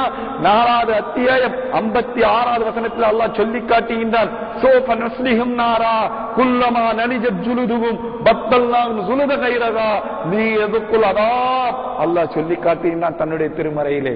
என்ன சொல்லி காட்டுகிறான் தெரியுமா? சோஃப நஸ்லிஹும் நாரா, குற்றவாளிகளை நரக நெருப்பில் புகுத்துவே, குல்லமா நலிஜத் ஜுலுதுஹும், அவனுடைய தோள்கள் எல்லாம் கருகும், பத்தல்லாம் சுலுத கைரகா, அப்போது அவனுடைய நரக நெருப்பிலிருந்து வெளியே எடுத்து சுலுத கைரகா, அவனுக்கு வேறு தோள்களை நான் மாற்றுவேன். ஏன் தெரியுமா? நீ எதுக்குள் அதாப், அவன் வேதனையை சுவைக்க வேண்டும் என்பதற்காக. 10 கொலை பண்ணியா நடு ரோட்லங்க. நேத்து வாட்ஸ்அப்ல வந்ததுங்க, பெங்களூர்ல வீட்டு சண்டை வெளியே இழுத்து போட்டு ஊர் மக்கள் வேடிக்கை பக்கம் 3 இளைஞர்கள் ஒரு இளைஞனை போட்டு நடு ரோட்ல போட்டு வெட்டாங்க. தெரு முச்சந்தில நடக்குது சம்பவம். பார்த்துட்டு மனசு பதைக்குது. எப்படிடா மனம் ஏங்குது. அவன் கெஞ்சிருப்பான், அவன் கதறிப்பான், நான் தப்பு செஞ்சிருந்தா என்ன நம்பி பொண்டாட்டி பிள்ளை இருக்குடா, விட்டுடா, நான் திருத்திட்டேன்டா, இன்னும் தவறே பண்ண மாட்டேன், என்ன உயிரோட விட்டுடா, நீ என்ன சொல்ற நான் கேட்கிறேன்டா என்று கெஞ்சிருப்பான். 10 பேர் கெஞ்சிருப்பான். ஒரு 10,000 ரூபாய் கைக்குறிக்காக நடு ரோட்ல போட்டு வெட்டினியா இல்லையா? அப்ப 10 பேரை கொண்ட ஒரு தூக்குதான். ஆனா அந்த 10 பேருடைய வேதனையை யார் அனுபவிப்பது? மதனந்தபுரத்துல ஒரு காசினி எங்கக்கூடிய ஒரு 7 வயசு சிறுமிய காமுகன் சீரழிச்சு காட்டுக்குள்ள போய் எரிச்சு கொண்டா. அந்த பச்சிலம் குழந்தை என்னங்க பாவம் செஞ்சிருக்கும்? கெஞ்சிருக்குமா? அங்கிள் என்ன விட்டுருங்க அங்கிள் என்ன கெஞ்சிருக்குமா இல்லையா? அந்த வேதனை யார் அனுபவிப்பது? எப்படி ஒரு முதலமைச்சர் தன்னுடைய மரண தருவாயில் எப்படி எல்லாம் கெஞ்சிருப்பாங்க? எம்மா விட்டுருங்க எனக்கு மருத்துவம் எடுங்கன்னு எப்படி எல்லாம் கெஞ்சிருப்பாங்க? அவங்களுடைய தேவைகளை யார் நிறைவு செஞ்சிருப்பாங்க? என்னதான் கட்சியை பற்றி நான் பேச வரல, ஒரு மனித உயிர் எப்படி எல்லாம் கெஞ்சி இருக்கும். உதப்பட்டு கல்யாணத்துக்காக களவாணி திருடிட்டு போயிட்டானே என்று வியாதலை போட்டு கல்யாணம் நின்று ஒரு பைத்தியமாக அலையக்கூடிய எத்தனை தந்தைகள் கெஞ்சிருப்பாங்க, கதறி இருப்பாங்களா இல்லையா? அவங்களுடைய வேதனைகள் எல்லாம் அனுபவிக்க வேண்டுமா இல்லையா? அதனால்தான் நல்லா சொல்லுகிறார், பத்தெல்லாம் சிலுத கைரக 10 கொலை பண்ணியா போடு தூக்கி எடு, போடு தூக்கி எடு. எத்தனை பேர் கற்பழிச்ச மானபங்கம் பண்ண போடு தூக்கி போடு. இந்த உலகத்துல தண்டனை எப்படிங்க? பல கற்பழிப்பு பல கொலை பண்ண பிரேமநந்தாக்கு 2 ஆயுள் தண்டனை. ஒரு ஆயுள் தண்டனை செத்து போயிட்டான், இன்னொரு ஆயுள் தண்டனை யாரு அனுபவிக்கிறது? இந்த உலகத்துல குற்றத்துக்கான தண்டனை எப்படி? ஒரு பேங்க ரஷ்யால ஒருத்தன் கொள்ளையடிச்சான், 260 வருஷம் தண்டனை. கேடி கூத்தா இல்லையா? 60 வயசு ஒரு ஆயுசு, 200 வருஷத்து மிச்ச தண்டனை யார் அனுபவிக்கிறது? அதனால அல்லாஹ் சொல்றான், குல்லமா நல்ஜித் ஜுல்து தோள்கள் எல்லாம் கருகும், மீண்டும் போடு, பத்தெல்லாம் சுருத கைரகம் தோலை மாத்து. அவன் சொல்றான் அல்லாஹ், சும்மலா யமுத்து ஃபீஹா வலா யஹியா. அந்த நரக நெருப்புல அவனுடைய தோள்கள் எல்லாம் கருகும் போது அவன் கத்துவான், எஸ்லன் நாரல் குபுரா. அல்லாஹ் மூட்டிய நரக நெருப்பு அல்லவா, நீ நானும் மூட்டினா இண்டன் கேஸ் 450 ரூபாய் செலவழிக்கணும். 12 பணம் கட்ட போட்டாலும் 15 பணம் கட்ட போட்டாலும் 10 நிமிஷம் தான் எரியும். அல்லாஹ் மூட்டிய நெருப்பு அல்லவா, அப்படி தோள்கள் எல்லாம் கருகும், கத்துவான், கதறுவான், முடியாது. எஸ்லன் நாரல் குபுரா சும்மலா யமுத்து ஃபீஹா வலா யஹியா. அல்லாஹ் நெருப்புன மூட்ல வெந்து நீருமா, சாவவும் மாட்டான். சும்மலா யமுத்து ஃபீஹா வலா யஹியா, உயிரே இருக்காது, இறக்கவும் மாட்டான். எடுத்து போட்டு நீ எதுக்குள்ளவா, நீ வேதனை சுவை. இதை பார்த்து இதுல ஒரு அறிவியல் பூர்வமான விஞ்ஞான உண்மையும் ஒன்று இருக்கு. ஏன் தெரியுமா?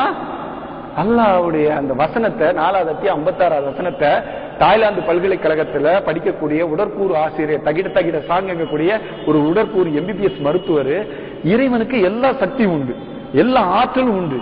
அவனை அந்த நரக நெருப்பிலே போட்டு வெந்து நீரை செய்யலாம, ஏன் வெளியே எடுத்து போட்டு தோலை மாத்தணும், வெளியே எடுத்து போட்டு தோலை மாத்தணும்?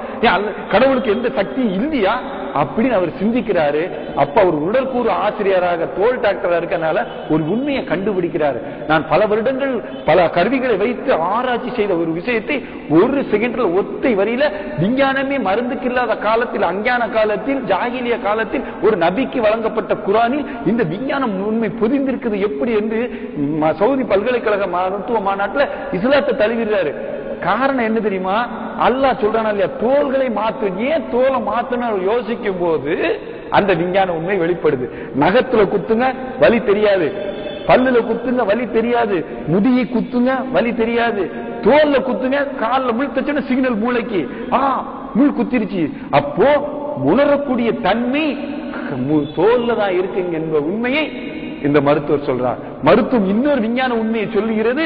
ஒரு மனிதன் உடலில் 90% தோல் தீப்புண் காயம் ஏற்பட்டு சொன்னா 60 வச்சு விட்டா அவனால் வலியால உணர முடியாது. அல்லாஹ் அக்பர், அல்லாஹ். எவ்வளவு பெரிய நீதியாளன், எவ்வளவு பெரிய நீதி அரசன். குல்லமா நலிஜத் ஜுலுதுகும், அவன் தோள்கள் எல்லாம் கருகும், பத்தல்லாகும் ஜுலுத கைரக, தோள்களை மாத்து, அனுபவி வேதனையா. எத்தனை தொழுகை விட்ட, எத்தனை பேர் வட்டியை வாங்கி குடும்ப சீரழிஞ்சு தற்கொலை பண்ண வச்ச, இவன் சொத்தெல்லாம் அபகரிச்ச எத்தனை குடும்பத்தை அக்கா தங்கச்சின்னு சொல்லி அண்ணன் தம்பி தான் பழகிறன்னு சொல்லி குடும்பத்துல கள்ளக்காதல் ஏற்படுத்தி பிரிச்சோ, அத்தனை வேதனை நீ அனுபவி. நீ எதுக்குள்ளதா தப்ப முடியாது. வேதனை தண்டனை அனுபவிக்கும் போது மனுஷன் ஒரு தப்பு பண்ணுவான். என்ன தப்பு? இந்த உலகத்தை பாக்குறமா இல்லையா, மரண தண்டனைன்னு விதிச்சுட்டா, இல்ல ஆயுள் தண்டனைன்னு விதிச்சுட்டா, இல்ல இத்தனை கசைடி தான் விதிச்சுட்டா, இத்தனை கை விட்டு தான் விதிச்சுட்டா, மனுஷன் என்ன பண்ணுவான்? கருணை மனு போடுவான். பாக்குறமா இல்லையா? தண்டனை உறுதியான பிறகு கருணை மனு போடுவான். ஐயா ஒரு கருணை காட்டுங்க ஐயா, தண்டனை கொஞ்சம் குறைங்கயான்னு பாக்குறமா இல்லையா? ஒரு ஹோமா நிலைக்கு போனவன், மூளை செயல்பாடு இறந்த மூளைச்சாவு ஏற்பட்டவன 20 வருஷம் அப்படியே தான் இருக்கான். உயிரும் இல்ல, வாழவும் இல்ல, சாவும் இல்ல, பாடா படிக்கிட்டு கிடக்காயா, கருணை கொடுங்க, விஷமூசி போட்டு கொள்வதற்கு கருணை மனு கொடுங்க, கொடுக்கறானா இல்லையா? அதே மாதிரி அந்த நரகத்தில வெந்து மீறும் போது மனுஷன் அந்த நரகத்துடைய காவலாளியை பார்த்து சொல்லுவான், வா நாதவ் யா மாலிக் நீ எப்படி அலைனா ரப்புக்க. நரகத்துடைய காவலாளி மாலிக்கே, உங்களோட ரப்பிட்ட சொல்லுங்களேன், எங்களை அழிச்சிட சொல்லுங்களேன் அப்படின்னு சொல்லும் போது அந்த நரகத்துடைய காவலாளி இந்த கருணை மனு ஏத்துக்க மாட்டார், இந்த சிபாரிசை ஏத்துக்க மாட்டார். என்ன சொல்லுவார் தெரியுமா? காலை இன்னக்கும் ஆக்கிது. அப்படித்தானப்பா அல்லாஹ் சொன்னானா இல்லையா? இந்த மறுமை ஒன்று இருக்கிறது, அதுல நீதி விசாரணை இருக்கிறது, தப்ப முடியாது என்று சொன்னானா இல்லையா? ஏன் நீ அதை உறுதி கொள்ளவில்லை? பொய்ப்பிச்சு வாழ்நில காலை இன்னக்கும் ஆக்கிது. உனக்கு சாவும் கிடையாது, வாழும் கிடையாது, வெந்து சாக வேண்டும். இப்படிப்பட்ட அந்த நீதி நாள், இப்படிப்பட்ட அந்த தண்டனைக்குரிய நாள், இப்படிப்பட்ட அந்த நாளை பார்த்துதான் நபிமார்கள் பயந்தார்கள், சஹாபாக்கள் பயந்தார்கள், சஹாபிய பெண்மணி பயந்தார்கள்.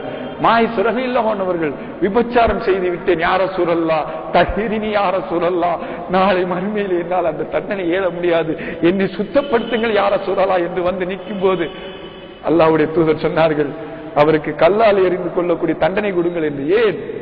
உலக கோடி மக்கள் முன்னிலையில் மகிஷருடைய மைதானத்தில் நான் உபச்சாரனாக எழுப்பிவிடக் கூடாது அல்லாஹ், அந்த தண்டனை என்னால் தாங்க இயலாது அல்லாஹ்.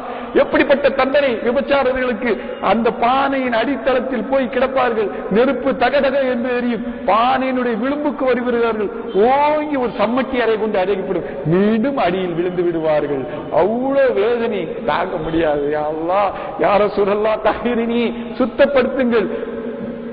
மதீனத்து வீதிகளிலே கல்லால் இருந்து தள்ளக்கூடிய தண்டனை பெற்றார்கள் என்று சொன்னால் இந்த மறுமையை அஞ்சியவர்கள்தான். ஏன் தெரியுமா? இந்த உலகத்துல அந்த கல்லடி அந்த கம்படி பட்டு சாகும்போது வேதனை இருக்கும், தெரியாம அந்த மாய்ச்சல் இருந்தாங்க, தெரியும்.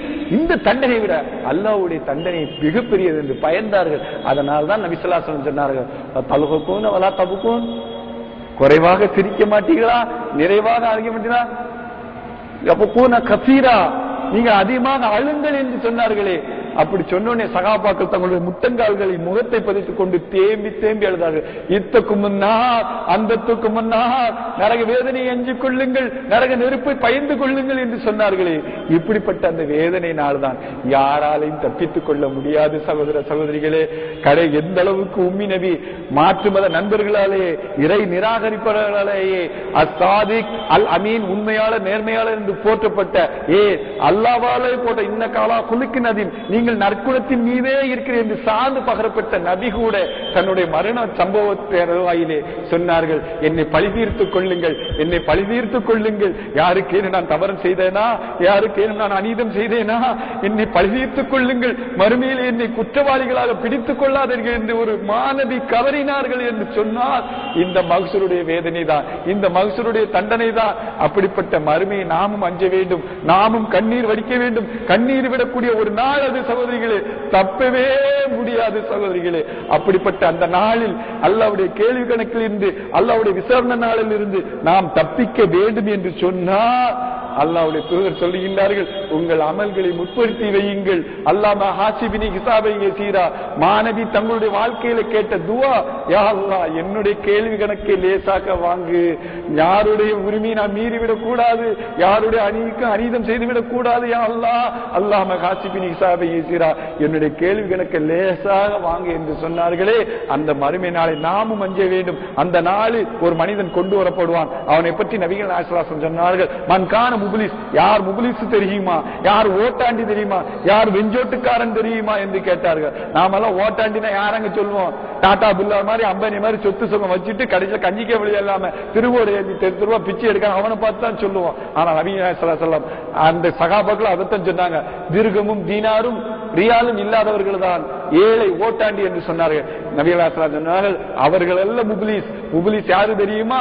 தஹஜ்ஜத் விடிய விடிய இரவு தொழுகை இறைவனுக்காக தொழுதிருப்பார், பசி பட்னி தாகித்திருந்து பல மாதங்கள் நோன்பு நோட்டிருப்பார், ரமலான் நோன்பு 30ஐயும் கடைபிடித்திருப்பார், சதக்கா ஜக்காத்தா அவரை போன்று யாரும் மாறி வழங்கியிருக்க மாட்டார்கள் கொடைவள்ளல் போல். அவரு ஹஜ்ஜி பயணமா, அவருடைய இபாதத்தா, அவருடைய குர்ஆன் ஓதுவதா, அவரை போன்று யாரும் அமல் செய்திருக்க மாட்டார்கள். அமலை நன்மைகளாக முதுகில் சுமந்து கொண்டு தூக்கி வரக்கூடிய அந்த மனிதர் சொர்க்கத்துக்கு தயார் என்ற ஒரு நிலையில் வந்த அந்த மனிதர் இந்த உலகத்திலே அவர் மூலம் யாரெல்லாம் அநீதம் செய்யப்பட்டார்களோ அவர்கள் எல்லாம் வரிசையிலே நிற்பார்கள். வரிசையிலே நிற்கும் போது, யா அல்லாஹ் இந்த அடியார் இதோ அமல்களை சுமந்து கொண்டு வந்திருக்கக்கூடிய இந்த அடியார் என்னை திட்டினான், அப்படியா உனக்கு உண்டானது இதோ அப்படி சொல்லி அவனுடைய அமலை இவனுக்கு தூக்கி போடப்படும். அல்லாஹ் தான் சொல்லலாம்,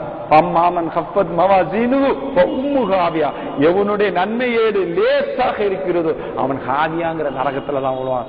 அம்மாமன் சக்கலத் மமாசீனு, எவனுடைய ஏடு கனமா பக்கில் மிக கனமாக இருக்கிறதோ அவன் முபரக்கான சுவனத்திலே இருப்பான் என்று அல்லாஹ் சொல்லி காட்டுகிறானே. அந்த சுவனத்திற்கு அல்லாஹ் அங்க மீசான் என்னும் தடத்தட்டு. இந்த உலகத்துல பாக்குறமே எந்த ஒரு அமல் செஞ்சாலும் அதுல ஏதாவது பயன் கிடைக்குதா, ஏதாவது நன்மை கிடைக்குதா மனுஷன் பாக்குறான். அதே அளவுகோலை மீசான் என்னும் ஒரு எடையை அவன் அங்கே நிறுத்தி வச்சிருப்பான். எதுலயுமே மார்ஜின் இருக்கா, எதுலயுமே ஏதாவது பயன்பாடு கிடைக்கான்னு பாக்குறான் இல்லையா. இறைவன் அங்கே நன்மை தீமையை நிற்பதற்காக திராசை நிறுவுவான். அந்த திராசிலே இவருடைய நன்மை ஏட்டிலிருந்து கொஞ்சம் எடுத்து போடப்படும். போ இன்னொருத்தர் யாருன்னா என்னுடைய பணத்தை இப்படி திருடிட்டான், போ உன்னுடைய நன்மை கொஞ்சம் எடுத்துட்டு போ. அடுத்து ஒருத்தர் யா அல்லாஹ் நான் பைக்ல ஒழுங்கா தான் போய்கிட்டு இருந்தேன், இவன் விளிம்புக்குன்னு நான் என்ன என் காரை முந்துறதா என் பைக்கை முந்துறதான்னு ஓரம் கட்டி விட்டு என்னோட பள்ளத்துல தள்ளி விட்டுட்டான், இதுக்கு எனக்கு நியாயம் தான் போ இந்தா. யா அல்லாஹ் என்னுடைய மனைவி கூட அக்கா மாதிரி தங்கச்சி மாதிரி பழகுறேன்னு சொன்னா எனக்கு அனிதான் செய்ய விட்டான், அப்படியா இந்த போ. இப்படி ஒவ்வொருத்தர்களும் தங்களுடைய மூலமாக பாதிக்கப்பட்ட அநீதங்கள் அனைத்தையும் சொல்லி எவ்வளோ நன்மைகளை கொடையாக தூக்கி வந்து சோனம் செல்ல வேண்டும் என்று நின்றானோ அந்த அடியார் அந்த நன்மைகள் எல்லாம் தூக்கி கொடுத்து விட்டு வெம்போடாக நிற்பான். அப்பவும் அல்லாஹ் விட மாட்டான். நீதியாளன் அல்லவா, நேர்மையாளன் அல்லவா, வலா துலுமுன பத்தில யாருக்கும் அநியாயம் செய்ய மாட்டான் அல்லவா. உடனே அப்படியா அப்படின்னு ஆள் கொஞ்சம் பாக்கி இருக்கும். பாக்கி இருந்த அந்த ஆளுகளுக்கு அல்லாஹ் சொல்லுவான், என்னப்பா இன்னும் இருக்கு, அவன்கிட்ட நன்மை இல்லையே என்ன செய்யறது, இவர்களுடைய தீமைகள் எல்லாம் தூக்கி அங்க போடு. இவனுடைய தீமையெல்லாம் தூக்கி போட்டு எந்த மனிதன் நன்மைகளை கொள்ளையடித்துக் கொண்டு சூனு செல்லலாம் என்று சந்தோஷமாக வந்தானோ அந்த அடியார் நரகத்திலே போய் கிடப்பான். நவுதுபில்லா. அப்படிப்பட்ட நீதியான நேர்மையான மாலிக்கு யௌமித்தின் இறுதி தீர்ப்பு நாளின் அதிபதி அவன், யாருக்கும் அநியாயம் செய்ய மாட்டான். அப்படிப்பட்ட நாளை பார்த்துதான் எந்த பாவமும் முன்பின் தவறுகளே செய்யாத மாற்று மத நண்பர்களாலேயே காபிர்களாலேயே அஸ்ஸாதிக் அல் அமீன் என்று சொன்ன அந்த நபிகள் கூட யா அல்லாஹ் அல்லாஹ் ஹாசிபினி ஹிசாபி யஸீரா, என்னுடைய கேள்வி எனக்கு லேசாக வாங்கி என்று கத்தினார்கள், கதறினார்கள், அல்லாஹ்விடத்தில் மன்றாடினார்கள் என்று சொன்னார். தன் இதயக்கனி துண்டாக இருக்கக்கூடிய பாத்திமா ரலியல்லாஹு அவர்களை கூப்பிட்டு சொல்கிறார்கள், பாத்திமாவே உன்னுடைய தந்தை ரசூலாக இருப்பதற்காக உனக்கு எந்த ஒரு தனி அந்தஸ்தும் அங்கே அல்லாஹ் கொடுத்து விட மாட்டான். அல்லாஹ்வுடைய அருள் இருந்தாலே தவிர அதனால் உன்னுடைய அமலை முற்படுத்திக் கொள். அதனால்தான் இந்த மனிதன் அங்கே கெஞ்சுவதை எல்லாம் சொல்றான், ஹத்தம்திலி ஹயாத்தி, என் வாழ்வு முடிந்த போதே முடிந்திருக்க கூடாதா, என் கல்வி மருமா கத்தமத்தியதா, என்னுடைய கைகளை முற்படுத்தி நல்ல விதங்களை நான் செய்திருக்க கூடாதா என்று அந்த மகசூருடைய நேரத்திலும் மரணத்துடைய தருவாயிலும் அந்த தொழிலதிபர் கெஞ்சினதை போது நீங்களும் கெஞ்சிவிடக் கூடாது. சகோதர சகோதரிகளே, நாம் அல்லாஹ்விடத்தில் லேசான கேள்வி கணக்கை வாங்கி சூனத்திற்குள் நிறைய வேண்டும் என்று சொன்னால் நம்முடைய நீதி நேர்மை ஒழுக்கம் மாண்புகளை பேணி அல்லாஹ்வுடைய மஹ்ஷருடைய மைதானத்தில் கேள்வி கணக்கு இருக்கிறது. நாளை மறுமையில் அல்லாஹ் நீதியாளர் நேர்மையாளர் செய்த குற்றங்களுக்கு ஒமை ஏமல் மிஸ்கால தர்ரத்தை ஹைரையரா, நன்மை அனுவலவு செய்தான் அங்கே அல்லாஹ் தருவங்கிறான். ஒமை ஏமல் மிஸ்கால தர்ரத்தை ஷர்ரையரா, அனுவலவு தீமை செய்தாலும் அங்கே அதை தருவேன்னு சொன்னான். அப்படிப்பட்ட நாளை நாம் அஞ்சிக் கொள்ள வேண்டும், நம்முடைய அமல்களை முற்படுத்த வேண்டும். யா அல்லாஹ் நாளை நல்லோர்கள் சுகதாக்கள் சாலிஹீன்கள் நல்லடியார்கள் எழுப்பப்படக்கூடிய அந்த சோனபதியிலே எங்களை எழுப்பி என்று கேட்க வேண்டும். சகோதரர்களே, அந்த நாளில் சில முகங்களை பற்றி சொல்றான். கொடூரமான தண்டனைகள் வேதனைகள் இருந்தாலும் கருணையாளன் அல்லவா, அல்ல இறக்கமுடையவன் அல்லவா. அங்கே சில முகங்களை எப்படி கொண்டு வருவான் தெரியுமா? வெண் கழுத்துகளாக இறைவனுடைய பாதையிலே தொழுவதற்காக அழைப்பு விடுத்த அந்த பாங்கொலி விடுத்த அவர்களுக்கு வெண் கழுத்துகளாக எவர்களெல்லாம் குரானை ஓதினார்களோ, அல்லாஹ்வுடைய பாதையிலே குரான் திலாவத்துகளை ஓதினார்களோ அந்த குரான் அந்த நிழலே இல்லாத நாளில் அவர்களுக்கு தங்களுடைய ரெக்கை விரித்து கொண்டு வரும்.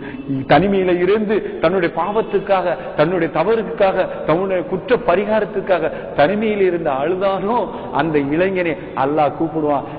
நிழலே இல்லாத இந்த நாளில் வா என்னுடைய அடியானே என்னுடைய அரிசி நிலையில் அமர்ந்து கொள் என்று அந்த அரிசி நிலையில் அல்லாஹ் கூப்பிடுவான். அப்படின்னு சில முகங்கள் செழுமையாக இருக்குன்னு சொல்றான். அவர்களுக்கு பலா தரிசன இன்னல்லாஹமானா, அவர்கள் பயப்பட மாட்டாங்க, துக்கப்படவும் மாட்டாங்க. ஏன்?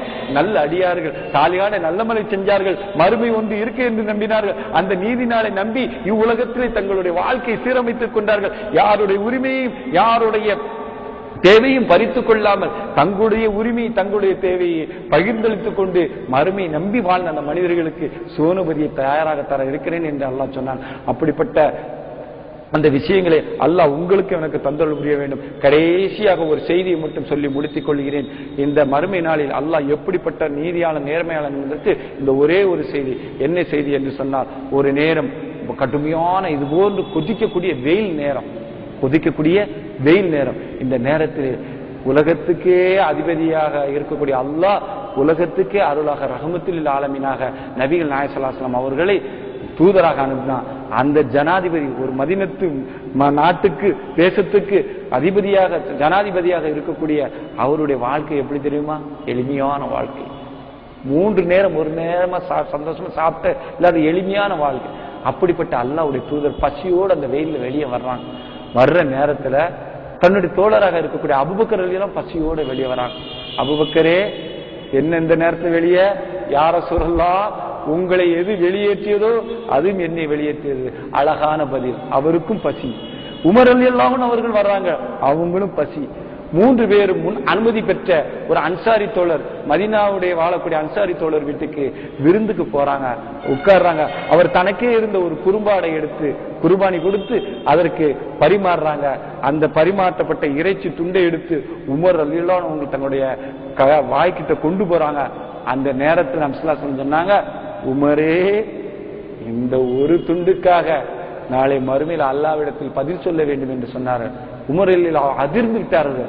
யா ரசூலல்லாஹ், இதற்குமா பதில் சொல்ல வேண்டும்? பசியோடு வந்தவனுக்கு தானே கறி கிடைத்தது, இதற்குமா பதில் சொல்ல வேண்டும் என்று சொன்னபோது அன்னலம் பெருமானார் ஸல்லல்லாஹு அலைஹி வஸல்லம் அவர்கள் சொன்னார்கள், தோழரே, இந்த கறி துண்டு உமக்கு கிடைத்த நேரத்தில் எத்தனையோ மக்கள் பசியோடும் பட்டினியோடும் கிடக்கக்கூடிய இந்த நேரத்தில் அல்லாஹ் உங்களுக்கு இந்த இறைச்சி துண்டை தந்திருக்கின்றானே, சும்மலது சொல்லுன்னையோமே இன்னை உங்களுக்கு கொடுக்கப்பட்ட இந்த அறுக்கொடைகளுக்கு நாளை மறுமையிலே பதில் சொல்லியே ஆக வேண்டும் என்று சொன்னபோது உமர் ரலியல்லாஹு அவர்கள் தங்களுடைய தாடி நனையக்கூடிய அளவுக்கு அழுதார்கள் என்று சொன்னால், நீதியை நிலைநிறுத்தக்கூடிய அந்த நீதியாளன் கொடுத்த சொத்து சுகங்களுக்கும் கேள்வி கேட்பான், செய்த குற்றங்களுக்கும் தண்டனை பிடிப்பான். இன்னபதுச ரப்பிகல ஷதீர், மனிதா, உன்னை நான் பிடியாக பிடிக்கக்கூடிய அந்த நாளை நீ பயந்து கொள். வெறுமினே விட்டுவிடப்படுவேன் என்று நினைத்துக் கொள்ளாதே. நாளை மறுமையில் நான் உன்னை எழுப்பேன்.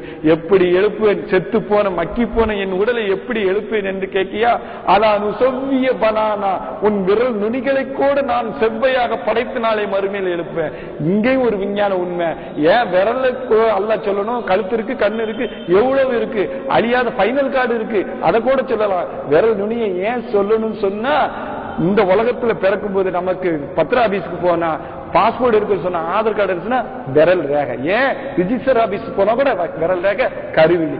ஏன் உலக கோடி மக்கள் அனைவருக்கும் ஒத்து போகாத ஒரு விஷயம், இடியப்ப சிக்கல் மாதிரி பல முன் கருவிகளை கொண்டு பார்த்தால்தான் கை ரேகை ஒப்பிட முடியும். அப்படிப்பட்ட அந்த விரல் ரேகையை விஞ்ஞான உண்மையை அல்லாஹ் சொல்லுகிறான், அலா நுசவ்விய பனானா, மறுமையில் நான் எழுப்புவேன், இந்த விரல் நுனியை கூட நான் அழகாக படைப்பேன் என்று ஒரு விஞ்ஞான உண்மையை அல்லாஹ் சொல்லி காட்டுகின்றான். அதே அல்லாஹ் தான் சொல்லி காட்டுகிறான், மறுமை இருக்கிறது, நீதி விசாரணை இருக்கிறது, அந்த விசாரணையில் குற்றவாளிகள் என்னிலிருந்து தப்ப முடியாது.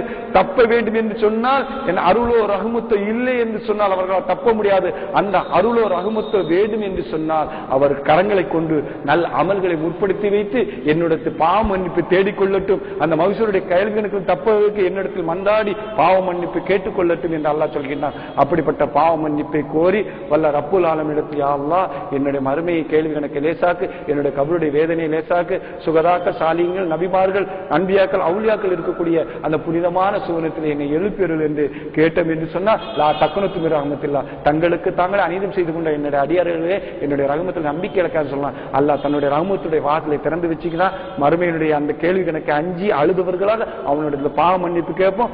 அப்படிப்பட்ட பாவ மன்னிப்பை அல்லாஹ் பொருந்தி கொண்டு நமக்கு உயர்தரமான ஜன்னத்துல் ஃபிர்தௌஸ் என்னும் சுவனத்தை தரக்கூடிய பாக்கியசாலிகளாக வல்ல ரப்புல் ஆலமீன் உங்களையும் என்னை ஆக்கிரமிப்பானாக. வாஹிர் தவானா அல்ஹம்துலில்லாஹி ரப்பில் ஆலமீன். அஸ்ஸலாமு அலைக்கும் வரஹ்மத்துல்லாஹி.